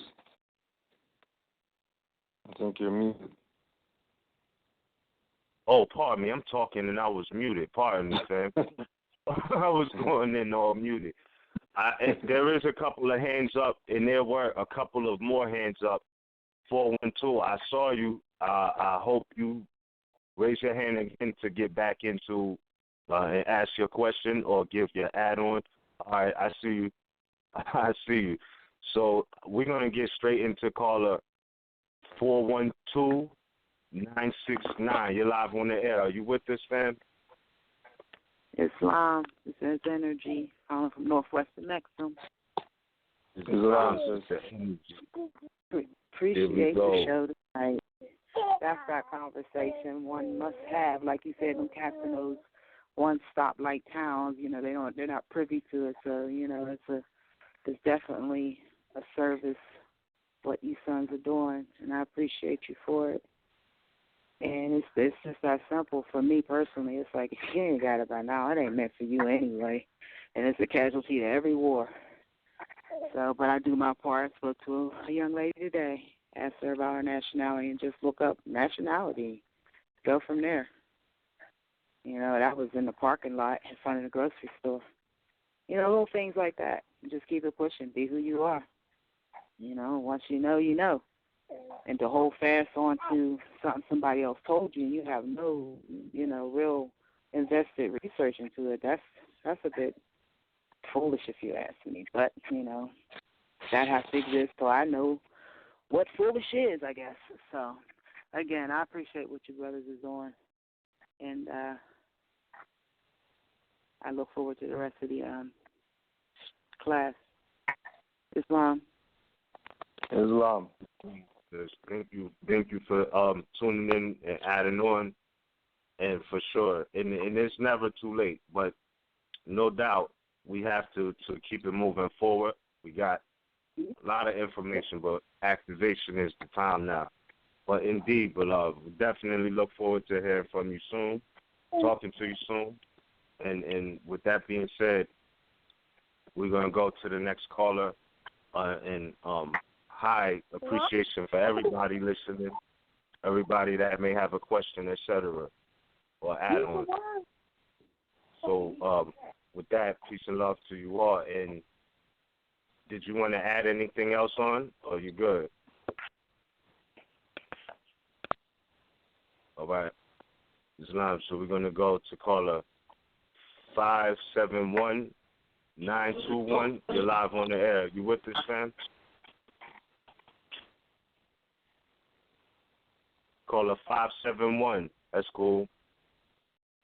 All right. Caller 972-839. You're live on the air. Are you with us? Islam, fam. Can you hear me? Absolutely. Islam. Y'all having another great show tonight. I give all praise to Allah. I thank him each and every day since I done found out and then led me to more sound. All praise and blessing to our lesser prophet, you Ali. I'm calling from the North Territory in the Texas Republic. Islam. What I would like to say real quick, Noble. And this is indeed what we really need, because our people are so confused. Like you said, it's a lot of them out here scared. They know the game, they playing the game, but keeping our people in ignorance and darkness. But yes, you're talking about Negro, colored, and black. And I'm looking at the one-on-one. What is meant by the word Negro? Negro, a name given to a river in Westfield by Moor, because it contains black water. In that, they tell you there was Moors, and there was a river that they called Negro. Now, what is meant by the word black? Black, according to science, means death. What does the word colored mean? Colored means anything that has been painted, stained, bonded, or dyed. What does Ethiopian mean? Ethiopia means something divided. That's where our people now at. I look at it now. We are divided. We're calling ourselves Negro, calling ourselves colored, calling ourselves black, and our new interjection, we are African American. Now, how, I ain't seen it yet, how can one be born on two continents at the same time? I don't think they can happen. And I tell everyone to go purchase the resurgent edition of RVBey publication. Please do. Question. What I'm looking at right now. Question. Are Moors Indians? Answer, no. The misnomer Indians and Native Americans, etc., were and are the fictitious social and political creation of European sociologists and the many deceptive historians, descendants of the colonial inquisitionists and crusaders. I hope people understand. I know y'all do. This is a term that was manufactured to keep you in a state of ignorance, because we know by now, because those who go and read the biblical Helios, it tells them, my people are destroyed for the lack of knowledge. You're like a fish in the ocean, and you can't tell a hook from a bait that you're finna be caught and do whatever the catcher wants to do. I'm not going to go on too long. Keep the good work up, Ms. Brown, and you too, Cujo. We're going to bring you here. We're going to bring y'all here. And guess what, though? The fire of rescission is yet to be seen and felt. Islam. Islam, Noble. It's not Islam. And thank you much. Indeed, bro. Always good to hear you check in. Indeed. All right. Cujo, did you want to add anything on before we go to the next caller, Noble? No, I'm straight, man. All right. All right. Thank you again, Brother Stakar. All right. Cool. So we're going to move on to our next caller. Caller 347-443. You're live on the air. Are you with us? Yeah, it's this is Sharif L calling from my definition. Right, Islam. The family, honest soul, true and divine conversation. Definitely honest to El Hajj today. My question is in regards to a secretary. I want to know who does it have to, like, it's kind of circle still as far as understanding the temple and who appoints who and who rightfully has certain positions within the movement.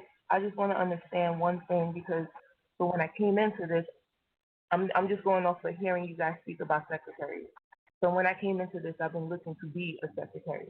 And so I want to be able to take those steps in the right direction with the right people to bring that to fruition. So I'm asking you guys, who would you recommend to speak to as far as getting in the right direction for that?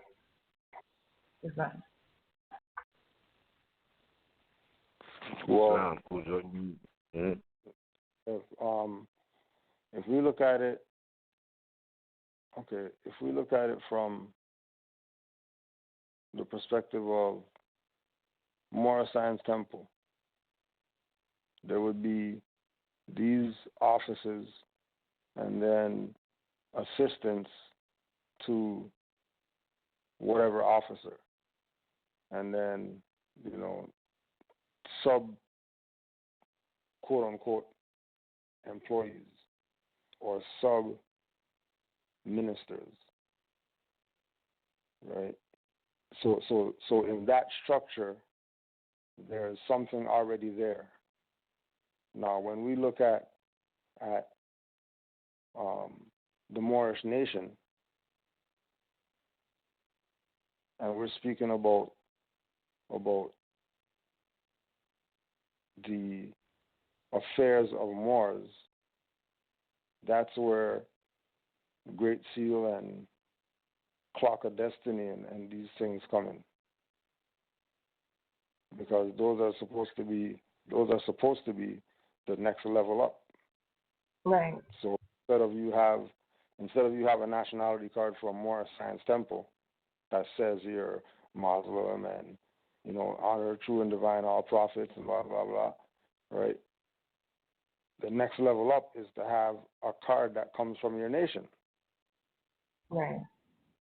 And then the card that's coming from your nation would be signed by the quote-unquote secretary, because the secretary is the one who is really the holder of documents and seals and whatever else. You know what I mean? So they would be a signatory on a lot of things, along with whatever other offices are available.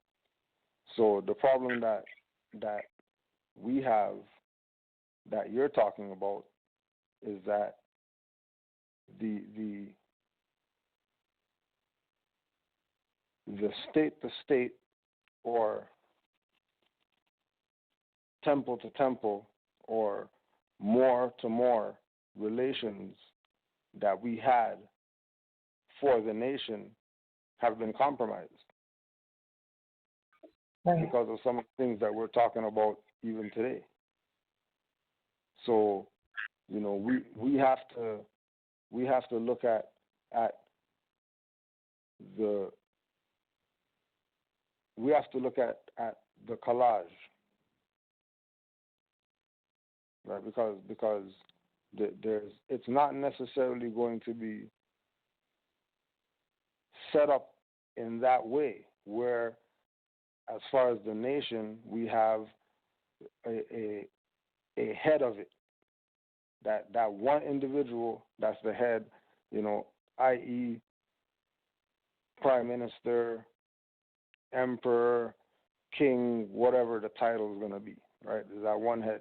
And then under that head, there's bodies of, individuals who are holding offices to assist that head in doing what has to get done for the nation. Clearly we're not there, because people are still calling themselves Black, Negro, African American, Hebrew Israelite, whatever else they call themselves.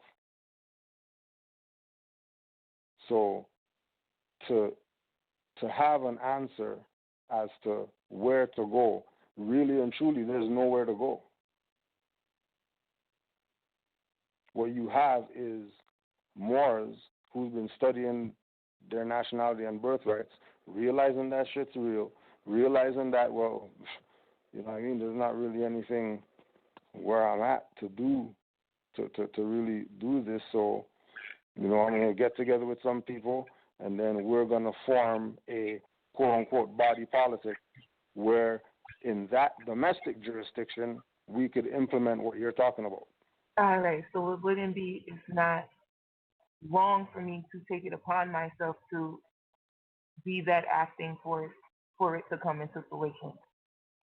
Well, I mean, again, we're looking at it as, you know, this is why it's about, you know, not just looking at the duties from the perspective of Moorish Science Temple or Moorish Movement or Great Seal or whatever, but also broadening the perspective as to what a quote-unquote secretary is to the United States corporation. What's that Secretary of State position? What's the duties of that? Even with that being de facto, if you go through those things there, I'm sure if they got 20 things on their list as far as the Secretary of State's duties, guaranteed 18 of them we won't be able to cover. Mm-hmm. Because we're not there. Mm-hmm. You know what I mean? And again, this is why the thing with you know, even though some people aren't really with it because it appears to be a waste of energy and whatever like that. But you know, dirty Moors are the reason why we're in this situation. Mm-hmm. You know what I mean? Moors knowing what we had. Moors knowing what Noble Drew Ali laid down. Moors putting the stuff in their literature that they're going to take and tell people that it's something else when they could have just told them about Noble Drew Ali from the start. And maybe we would have a Secretary of State right now for the nation. And maybe we would have a governor. And maybe we would have certain things. Just like Drew Ali talked about, a nation within a nation, where we have our own stuff, and we're not getting bothered by anybody because our stuff is 50,000 years old. Like, what is somebody going to be bothering with us for? Why would we be some threat of paper terrorists or whatever, sovereign citizen movement, whatever? Why would we even be a threat if we've been around for 50,000 years? But everybody wanted their little piece of fame with this. Everybody wanted to be the man. Everybody wanted to, and again, not that this is where you're going, but how you're going is where they went with saying, oh, I'm reincarnated Noble Drew Ali and all this stuff.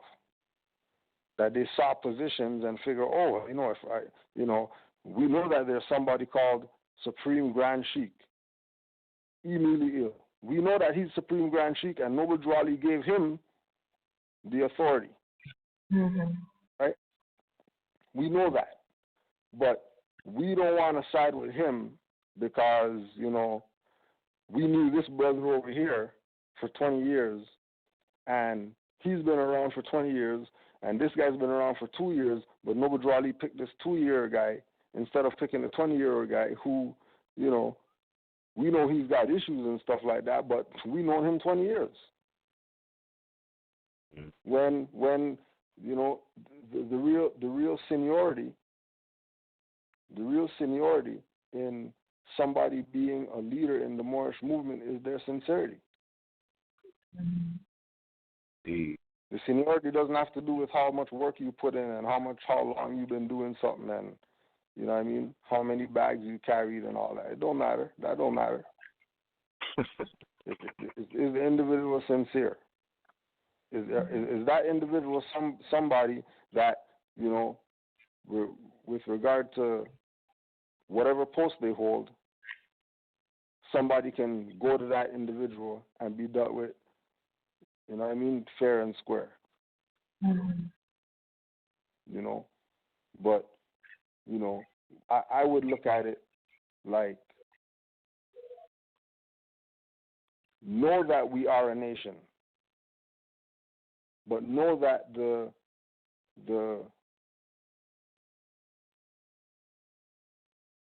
levers, the mechanisms that we think is what we need because we're using other people who have these things as a reference. you know. But the real issue is that we're behind. Yeah. The real issue is that you know, when we say, look, we want to master something.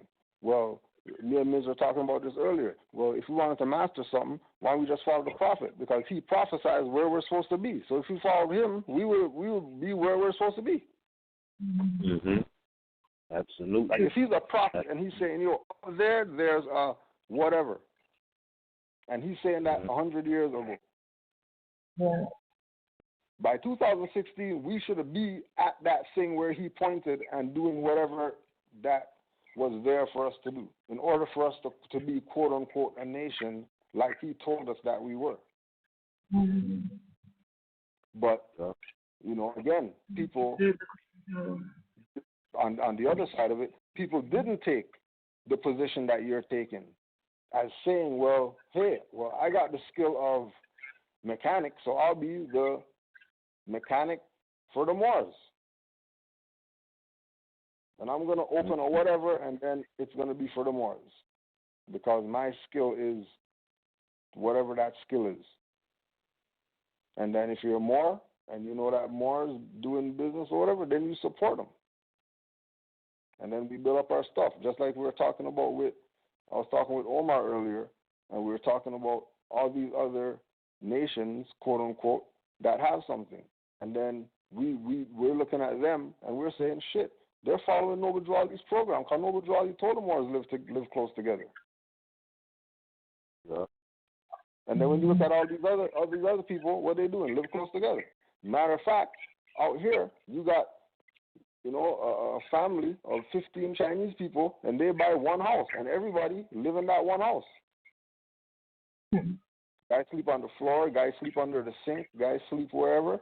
You know, when the house is paid off, sell it. Either divvy up the money, or we got that one house, we got that one, right? Now we're going to flip that one. Now we got enough money that we can put down payment on 5 houses. And then we split those 15 people into those 3 houses now. Indeed. And then they just keep buying house after house after house after house until they have a community. Mm-hmm. And then once they have a community, then it's game time from then. Right. Because now they can go to the city and say, we want whatever. And then on June 15th, 2016, the, you know, Carpet Riding Nation is going to have their annual come and ride the carpets, you know, from this street to this street, or shut the street down or whatever like that, and these people could do carpet riding for the whole day. No questions asked. You know, matter of fact, police is gonna come and make sure you don't mess up their stuff. But remember, we had all that. That's like we were talking about with the whole thing with the mafia stuff and running the numbers and all that. We already had all that stuff. What happened?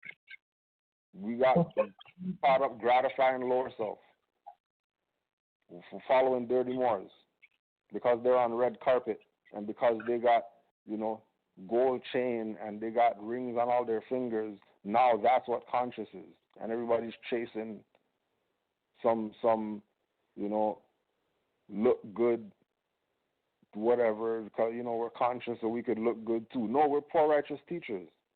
What are you talking about? Poor righteous teachers balling. Ain't no real grand sheik. Ain't no real grand sheik getting accolades that his members aren't supposed to be feeding off of too. Wow. Anytime you hear something about you know, some grand sheik of some temple getting recognized by some, you know, corporate mayor or whatever like that, you know that they're playing patriarchy. I don't care how much wives that guy's got or whatever, because the sovereignty that the grand sheik has comes from the members. So anything he gets supposed to go to them first, and then he gets hit off later. If he's been living according to the principles of love, truth, peace, freedom, and justice, and then everything can be verified with Assistant Grand Sheik or whoever it is that's supposed to be backing him up, that he's been living that true and clean life. Other than that, you're not supposed to get anything. No skimming off the top, nothing like that. This is missionary work that we're doing. This is humanitarian work that we're supposed to be doing. This is not something, well, hey, Hillary Clinton makes whatever a year. I want to be Secretary of State of the Moors because I can get 80 G's a year. You know, or I want to get right to travel so I can, you know, ship cocaine like the CIA and not get stopped and all that type of stuff. And all this is revolving around the thing that we have to understand priorities. And there can't be whatever of the Moorish divine and national movement if there's still people calling themselves Negro, Black, Colored. Yeah. Yeah, mind state is not going to work or help out. Right? Yeah. It's no different than, you know, like we always use the example China. Find me a European DMV in China where Chinese people, they're not going to the Chinese government, they're going to the Europeans to go get a license to drive in China. You won't find it. You won't find it. Why? Because those people are established. Right? What's our thing? We didn't add on to the establishment. We separated from the establishment, took what we got with us, and built some other BS, and now that's prospering because it's not doing nothing for the people. So it's going to prosper.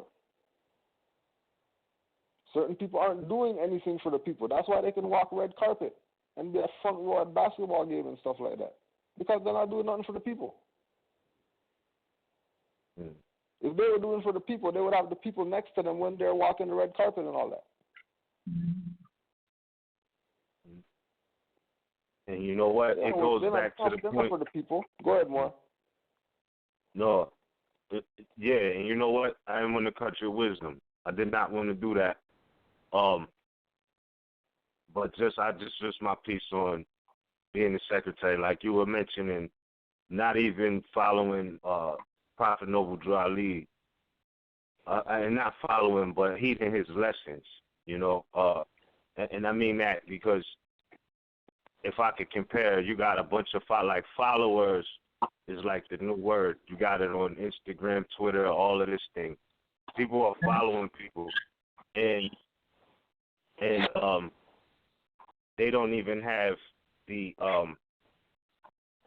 pardon me, excuse me, fam. Any questions, please call in, raise your hand, and I got you. All right. So, and what I was saying was, as far as secretaries, you first and foremost got to study language. All right. Because if you look at your definition of secretary, it has a lot to do with language. All right? So keep that in mind. You cannot be a scribe. You cannot do any of that unless you have the knowledge of language, etymology, bottom line. So that's all it really boils down to. You know, you're talking about writings, scribing, taking care of records and things of that nature. And I'm speaking to the community at large, everybody, you know what I mean? That before you take on a position of anything, get your language game up. You know, you have to. And it's not a game, you know what I mean? But seriously, take that into consideration. For anybody who's aspiring anything, just before you get there, make sure you master the first, second, and third grade. And then worry about other things because it'll come subsequently.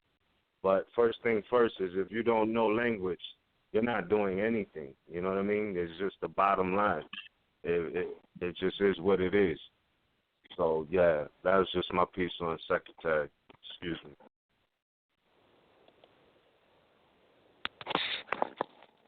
Right. So if we go back to what this man said, or what Noble Drew Ali said, that the Negro problem is our problem.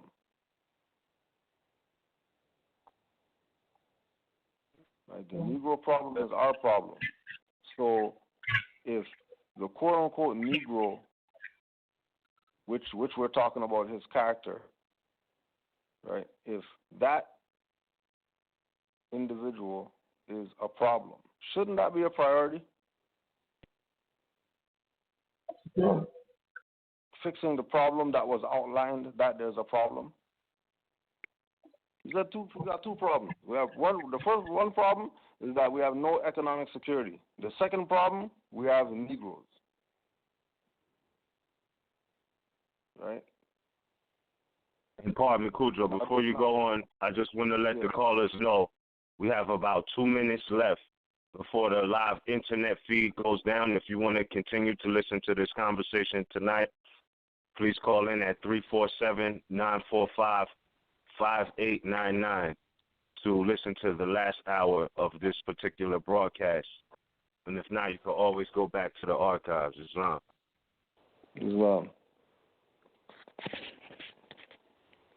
And again, that number is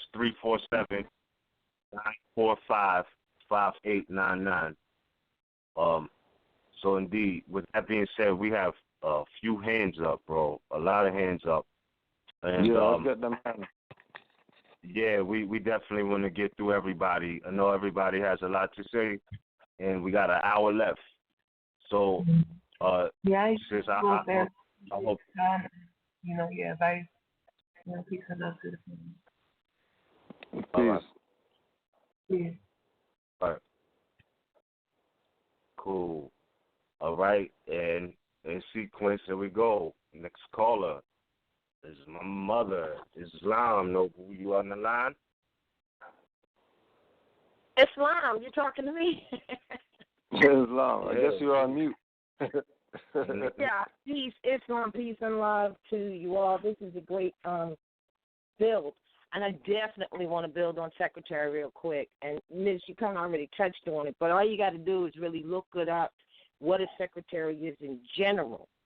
A secretary is an official scribe, a amanuensis, or writer, or a person employed to write letters, dispatches, orders, public or private papers, records, and the like. Now, that would be of an association or of a corporation, officer charged with the direction and management of that part of the business of that company, which is concerned with keeping records, the official correspondent, with giving and receiving notices, countersigning documents. So, therefore, as a secretary, we need to look at the words. It's really sacred. It's sacred. I like to say secretary, because if you want to be a secretary and you're the keeper of records, this is sacred information. And so now you said it best when you said that. So you would have to know how to write. You would have to know what you were standing on. Now, when we take it to the Secretary of State, which in American law is the chief of the Executive Bureau of the United States. Now, we know that was Hillary Clinton. I always stay on Hillary Clinton, although I know it's now, Kerry, all right? Now, I looked up what the definition of the Secretary of State is to be. Many people think it's just one who deals with foreign affairs. But if you looked up that definition, of which I looked up a while back before I did a cover letter that went to go to the Secretary of State at the time, and would put, this is being sent to you because of your duties. Well, I already know that if you look that up, it's also domestic affairs, which is home affairs. Now, when you come to the Moorish nation, you're not going to find a title per se in the Moorish nation politically separated from, like a secretary is just one who absolutely assists, because it says in management of or taking orders to scribe letters. Where do you think those orders are coming from? Or where do you think that what you're keeping? So what you're keeping is for the people, but a secretary cannot necessarily stand on their own unless you use the highest height of a secretary, which is one who publishes. Because you're publishing the records, you're keeping the records, you're writing the letters, and you're doing it on a public instead of a private position, from a public to a private.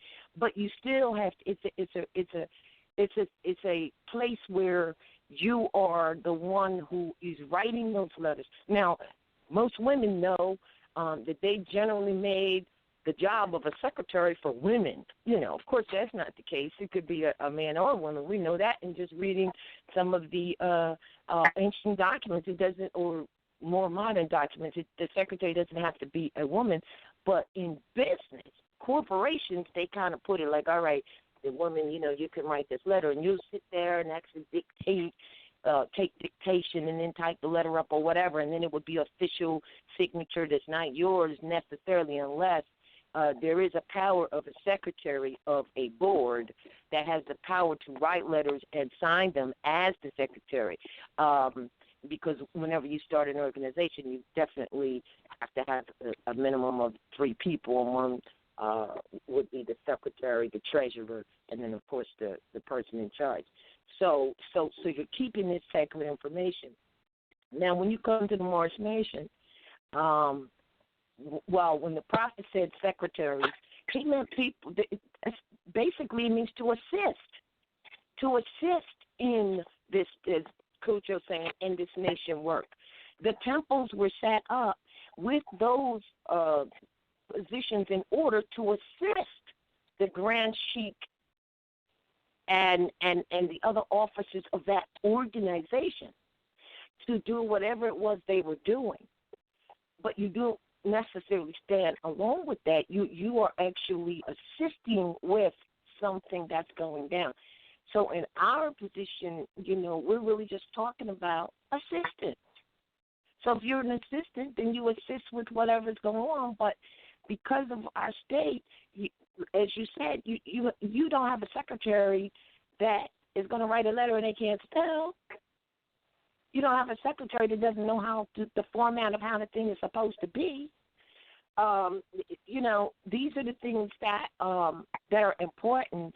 And for us to understand politically, the secretary position is not a position. As we said, you're talking Secretary of State, international, domestic affairs, things like that is what they handle. They never really say that much because domestic means dealing with home, which means the land that they're on, which would be, which would be our ancestral state. So I wanted to make that clear that that's what a secret or sacred. So you keep the secret or sacred records. It's not. It's the keeper of the records, so that's sacred information. And we understand how the wording goes. So you would have to be able to be attentive to that, and also to recognize that you're assisting. And that's what the prophet definitely meant when he set up the organization, to assist with that very, very important work of really essentially public writings and records or publishing. Because even when you read the Constitution and it talks about the United States of America and the promulgating a bill into a law, it's not actually made so until it is promulgated, which means published, and that's done at the last hands of the secretary. Clear. So you got to know how to spell. You got to know how to write. The amanuensis, etc. So, and you got to have your public and private game up. So, all your writing shouldn't be on Facebook. All your writing shouldn't be on Twitter, Instagram. Start putting out literature. There's nothing wrong with it. I'm just saying, practice your craft. And as Noble Drew Ali said, to change the people, you have to change the literature. As you're speaking of publishing and things of that nature, it's all good. Don't get me wrong. I'm just saying, there's censorship, there's restrictions throughout these different venues, which is why, you know, it's all good, but all that time people spend typing on Facebook, Twitter, and things like that, that could be energy that's put into making more books. All right? So you know, yeah, well, this is true because essentially that's what it is. But let me just add this one thing. I'm the Secretary of State because they talked American law, and we got that. But in English law, the Secretary of State or cabinet ministers attending, listen up, attending the sovereign. Not their sovereign, but attending the sovereign for the receipt and dispatch of letters, grants, petitions, and many of the most important affairs, both foreign and domestic. Right, and the thing is, for the most part, everybody has the right to their intellectual property. But once you publish via Facebook, Instagram, Twitter, they have a collection agency, whereas they collect all that information and they own it. They gather intelligence from it. So my thing is, you know what I mean? Book format. Yeah. Well, book format for starters. I mean, but before you even do that, look at the instructions that was already left. How many years people been talking about etymology and things of that nature? You know what I'm saying? And through that, the incompetent scribe. And I'll just leave this conversation on this note that for those interested in their ancestors or ancestral references, SESHAT, SESHAT, look it up. And you could go ahead, do your Google search, whatever you got to do. But, you know, back then there was more, scribes did more than one thing too. You know, there was also finitors, there were wazirs and things of that nature. So, right, you know, that's proper. Yeah. I'm glad you brought that up because I don't have the rudder and the sextant in front of me right now. But if you really want to know how it's done in terms of the terminologies, the rudder and the sextant gives the proper title names of these different jobs or duties in it for Moors under the rudder and the sextant. But essentially, you know, whatever you're going to do, be it a secretary, but especially a secretary, you have to be able to assist and therefore take direction. First, you got to know. You got to sit down and learn. And these things we're talking about first. And then you're qualified, actually, to do that assisting. And if you're not able to assist, but you want to just whatever, then it's not for you. Because that's really all that it really is as we're saying. But I wish I had the rudder and sextant before me so we could put the right terminology on it. Maybe I'll text it to you. I'll look it up because I'm going to end this myself. But that's how that goes. So if you're not able to do that, don't even think about it because it would be conflicting. Islam, peace and love. Peace and love. For adding that on. For sure. Mm-hmm. And there it is. That's the wisdom. Also, it's interesting because the rudder and the sextant is also relative to the Buddha or the Dharma wheel. And look that up. Dharma is law. Dharma means law. So when you're talking about, you know, the rudder and the sextant and the rudder and, you know, all of these are still tools that we metaphysically use in the workshop of the mind. The eight paths and things like that. So it goes really deep and goes right back to what Noble Drew Ali was bringing, acknowledging and honoring all prophets, etc. Because when you see that brother, you automatically know that's it. You should know or ought know that you're talking about Asiatic culture, and the Dharma wheel is a prime example. Just wanted to add that on as well. But let's get into our next caller. Caller 443-376. You're live on the air. Are you with us? Islam. I am Hassan Ghazi Obey at Northwestern Maxim. How's the family? Islam, Peace, all Moor. is well, man. How about yourself? I'm doing great, brothers. Just staying at work. Just listening to the broadcast as well. Just really enjoying the energy. And just wanted to give to the family where Mother Roz was reading from. That was on Black Law Dictionary. It was page 519 for secretary, and 1519 for secretary, and 1520 for Secretary of State. That's 1595 PDF page and 1596 PDF page. When y'all brought up the secretary, and I went to Etam Online briefly just for the etymology, and they have it as noun, late 14th century. That's the timestamp. They have it in quotes: person entrusted with secrets, from medieval Latin, secretarius, clerk, notary, confidential officer, confidant. A title applied to various confidential officers. Noun use of adjective meaning private, secret, pertaining to private or secret matters. Compare Latin secretarium, a council chamber, conclave, consistory. From Latin secretum, a secret, a hidden thing, see secret. And there's more there as well, but that's on Adam Online. And you had said as well, look up C-Shot, Brother Miz. It says very briefly, I guess, from the Wikipedia, when you do an immediate Google search, C-Shot, under various spellings, was the ancient Egyptian goddess of wisdom, knowledge, and writing.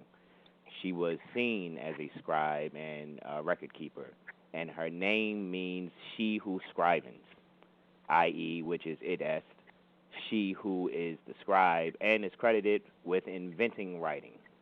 So this is really awesome because for the last couple of years I have written a few writs myself, of course, with consistent study. I remember on a broadcast not too long ago, I think it was one of the sisters standing on laws, or maybe the principles of nationality in action, and Sister Jayana was talking about going back into like some of the old writs. And when you look at your old writs compared to your newer writs, and after you've done some more studying and reading, it's like, wow, I really must have had the spirit in that writ, because when you really look at it, it's like, whoo, boy, I wouldn't have wrote that now. You know what I'm saying? It's just like, you kind of just look at the wording and stuff that you put together, and then you look at it now, and it's just like, well, you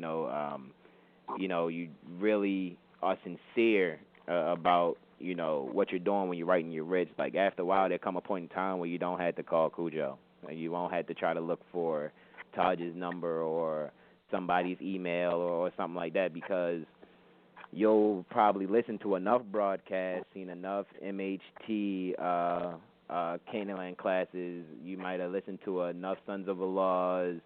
I mean, any type of broadcast or video, that there's a certain rhythm when it comes to studying this material. And the basic rhythm is etymology. Another rhythm that comes with the etymology is also the consistency of having different resources to go to, so that you can comparatively, correlate things. I mean, and really, I had let you know the other day, Brother Cujo, I just wanted to put this on the record. Like, I had ordered some CMBey's work from RVBey Publications, and I would recommend that people just get everything that you can when it comes to that literature from RVBey Publications. And I had ordered the Circle of Life and the Clock of Destinies, Book 1 and Book 2. And, man, CMBey's work is just amazing. Like, you cannot foul up. You know what I mean? Like, you would really, like, all you have to do is truly have love as your first step, and honor. Like, just be love and honor, and really absorb that information, and really just get to work. Like, there's really no, I mean, I've really just had a revelation. I mean, Brother Cujo, if you can just briefly just, you know what I mean, you can say how I sounded on that call, but, I mean, it really was like the dog spoke for me, you know what I'm saying? And it was like, wow, I can't really, believe, like, all this time I've been thinking this, but to read CMBey's work, it's just like it'll really take that yoke off your neck if you really truly about this information, if you really about what the Prophet has brought about nationality and birthrights. And for me, getting into CMBey work is just like you'll see what needs to be done. You know what I'm saying? It's like after it's like you won't have to ask any questions. You really won't. And it's no,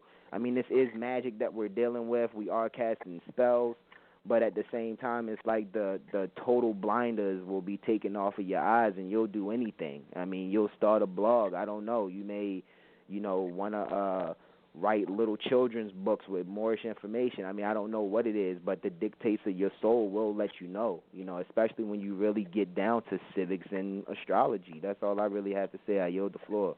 Peace and love, brothers. Islam. Islam, Moor.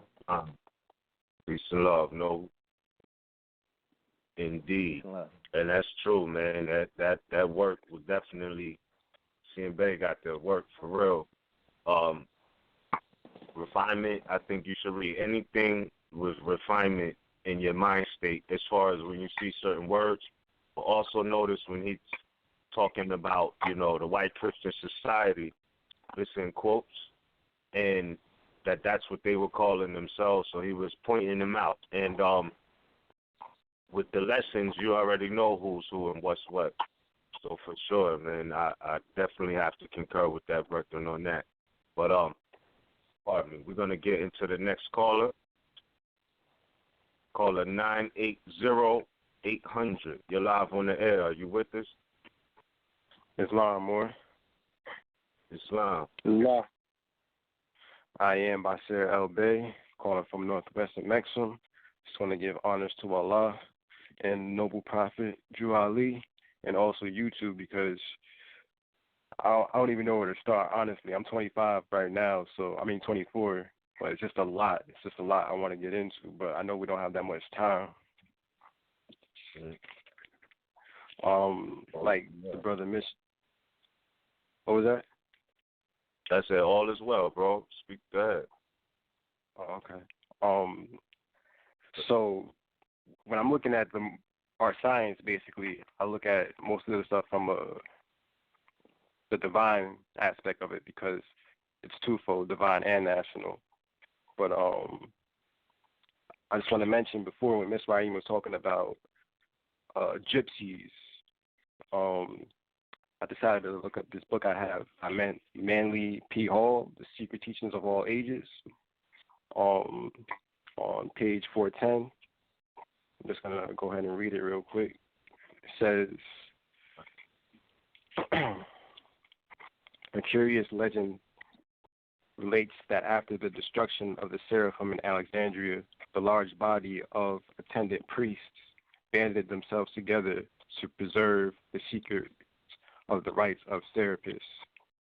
Their descendants, gypsies, two key words right there, carrying with them the most precious of the volumes saved from the burning library, the book of Enoch, or Thoth, the Tarot, became wanderers upon the face of the earth, remaining a people apart with an ancient language and a birthright of magic and mystery.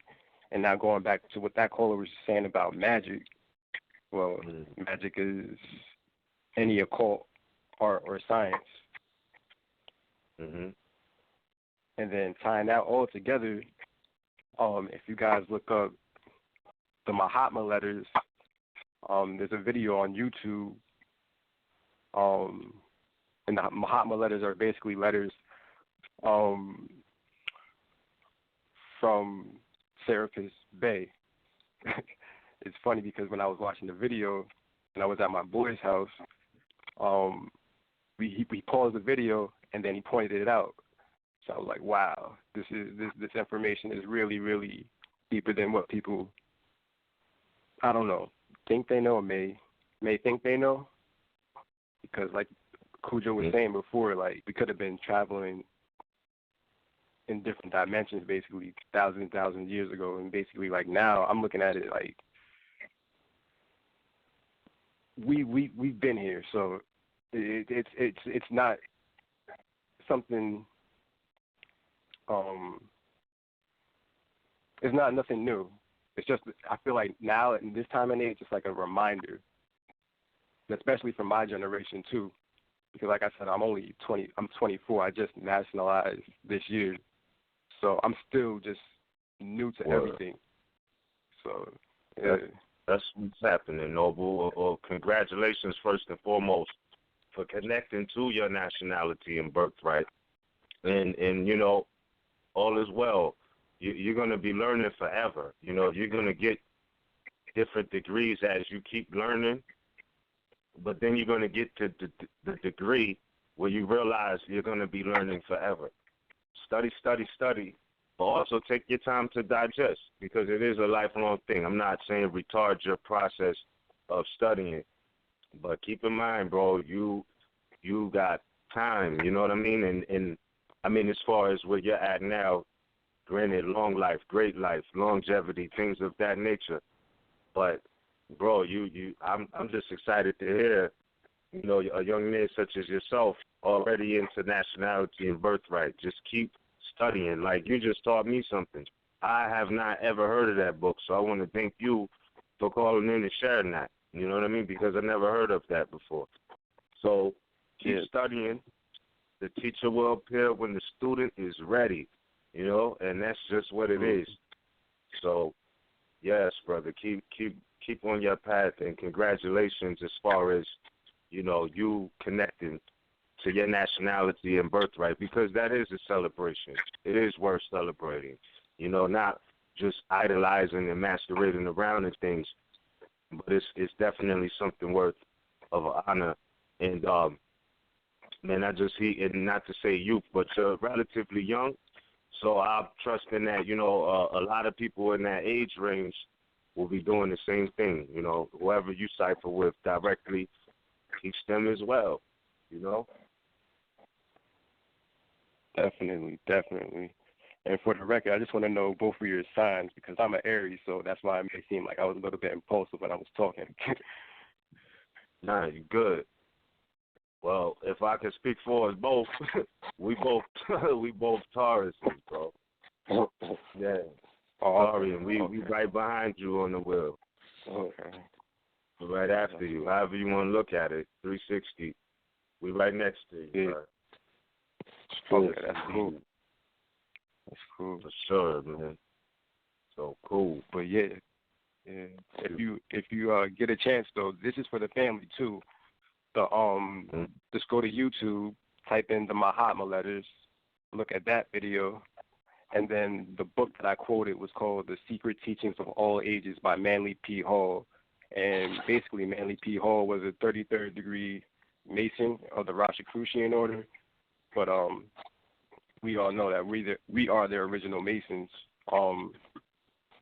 And it was published in, because what Cujo was saying earlier about the year 1913. Trying to find it real quick.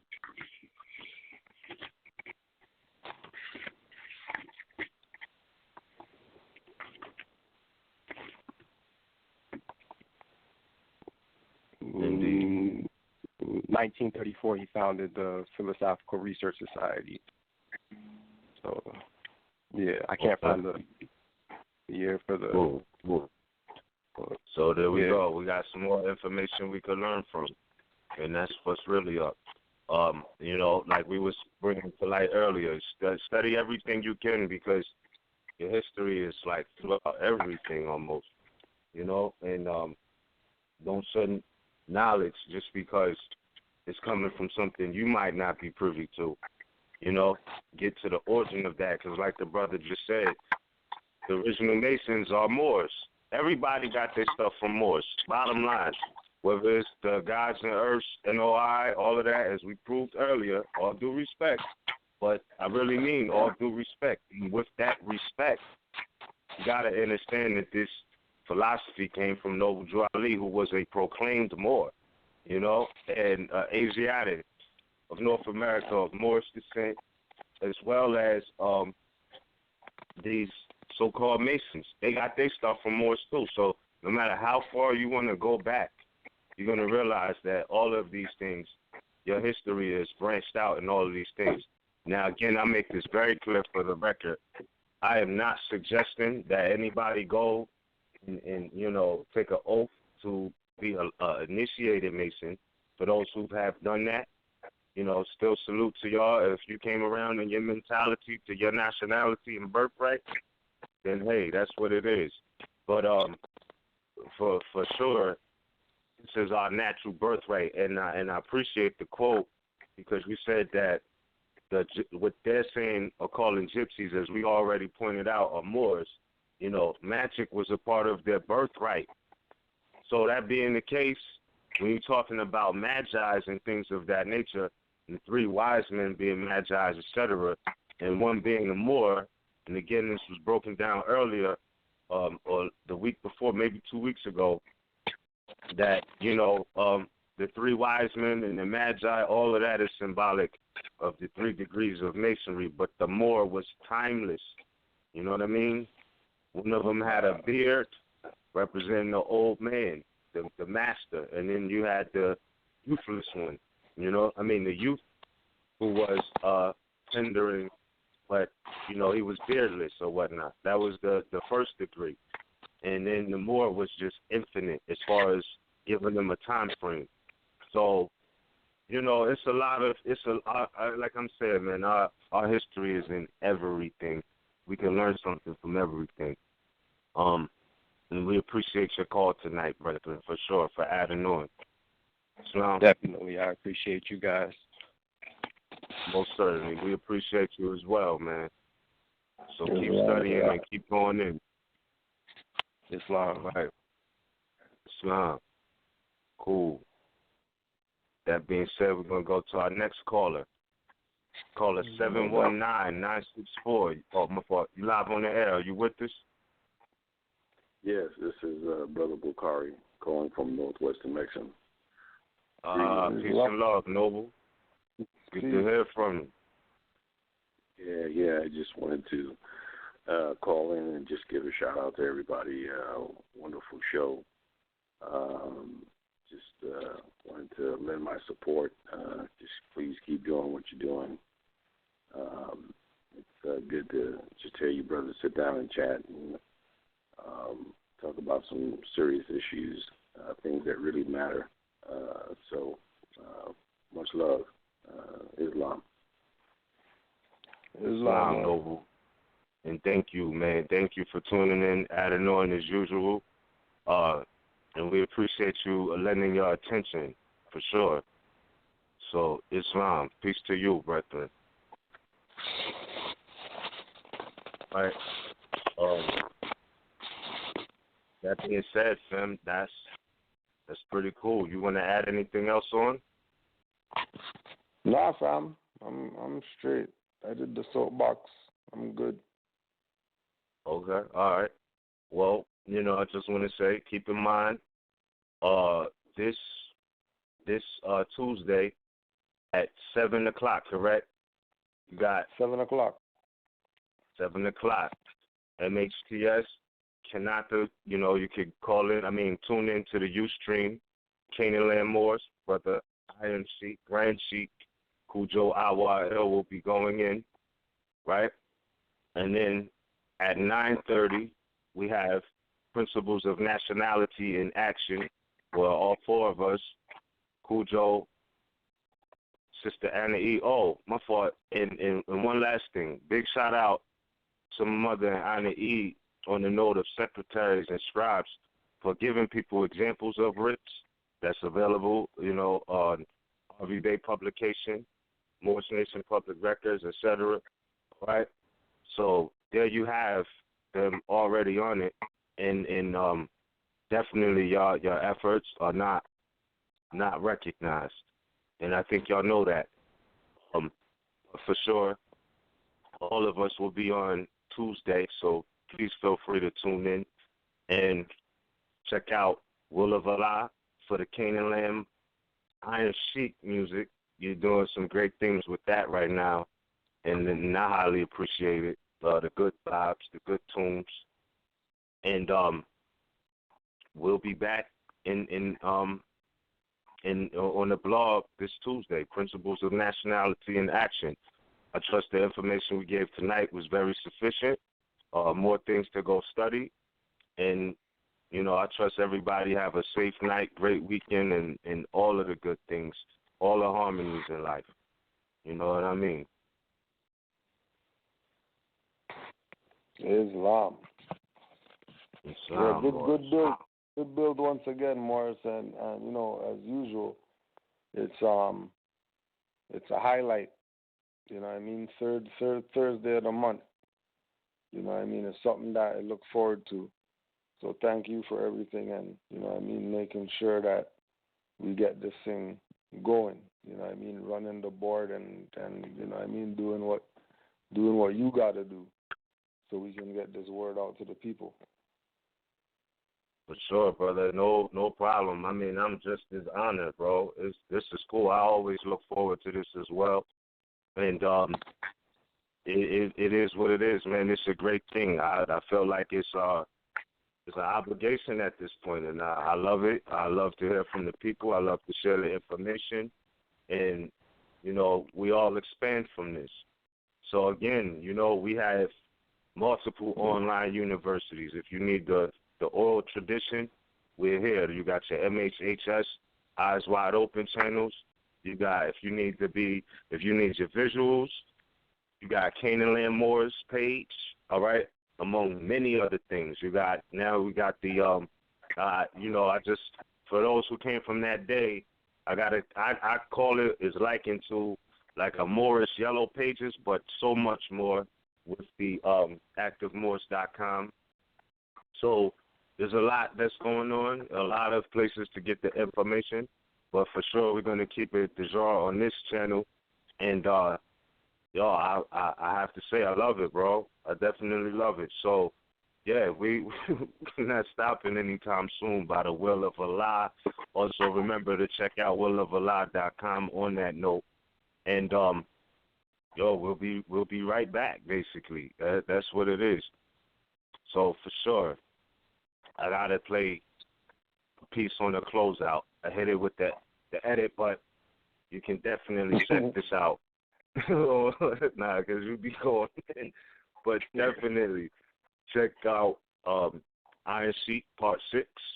You know, from Iron Sheik 1 to 6, you know, I still, some of your CDs, I can't even get past, like, the first 10 minutes. It's like I told you before, it's almost like crack, man. You got good music, and, you know, you keep doing what you do, bro, getting the word out, you know. And also, big acknowledgement to you, too, for actually taking the front line, basically, on the digital wave and protecting the honor and integrity of the Moorish Divine and National Movement. You know, you put in a lot of efforts towards that. For those who think they're Negro, Black, and colored, etc., you have a lot, you know, of information on your Canaanland Moorish channel. So, you know, people who want to overlook your work and act like, you know, want to get down or whatever, like I said, man, I know how that feels, but keep it moving, you know what I mean? Because for everyone, there's another 10 who are open. So, brother, your efforts as well are not unrecognized. And I think I could say that for everybody, you know what I mean? So, yeah, bro, keep going, you know, get this out, because it's causing, some things, you know, it's like controversial, but it's causing change among those that you're going in on. So, you know, it is what it is. But it is what it is. From friction comes fire. It's change. So, salute to you, brethren. And with that being said, man, another great build. And we're going to peace out on that. Islam. And Islam to all the Moors out there worldwide. Peace and love to you all. Absolutely. For sure. And once we find our nationality and serve that nationality, we'll do for ourselves what needs to be done.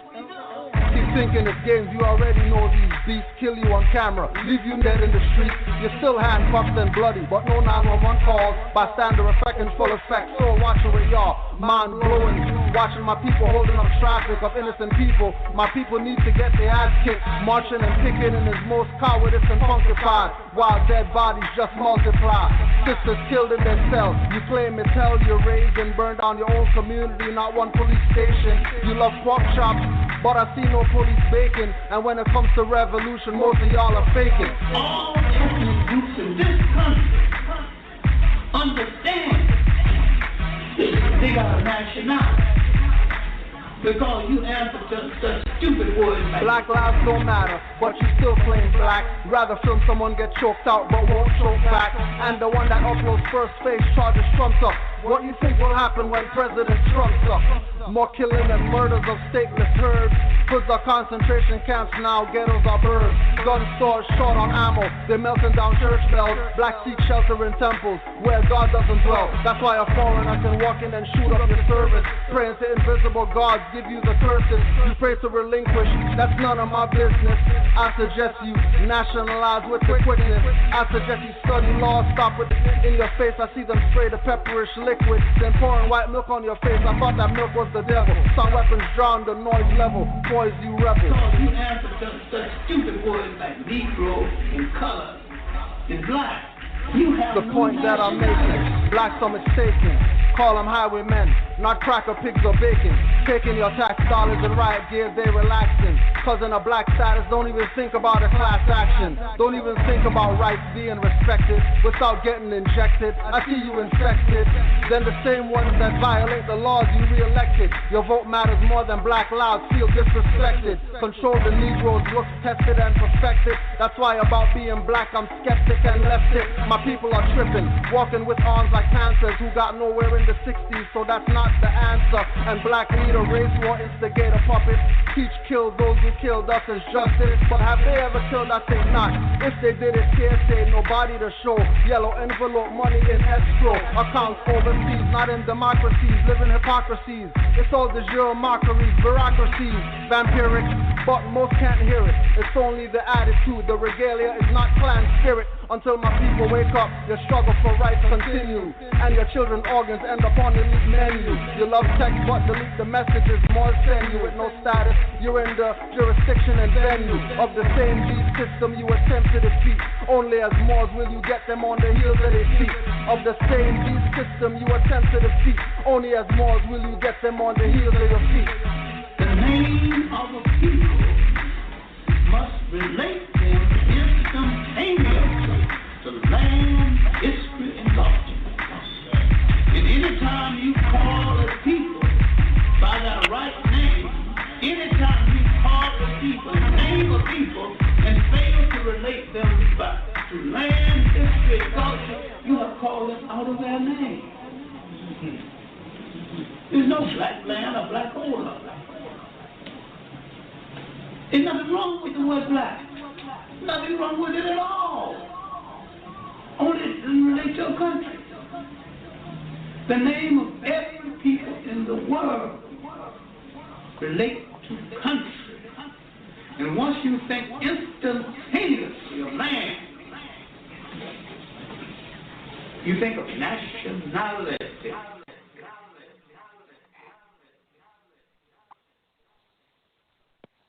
Sarah figured out that by switching to Metro PCS, she gets 2 free smartphones. Your barbecue ribs are the best. Take the rest home with you, Sarah.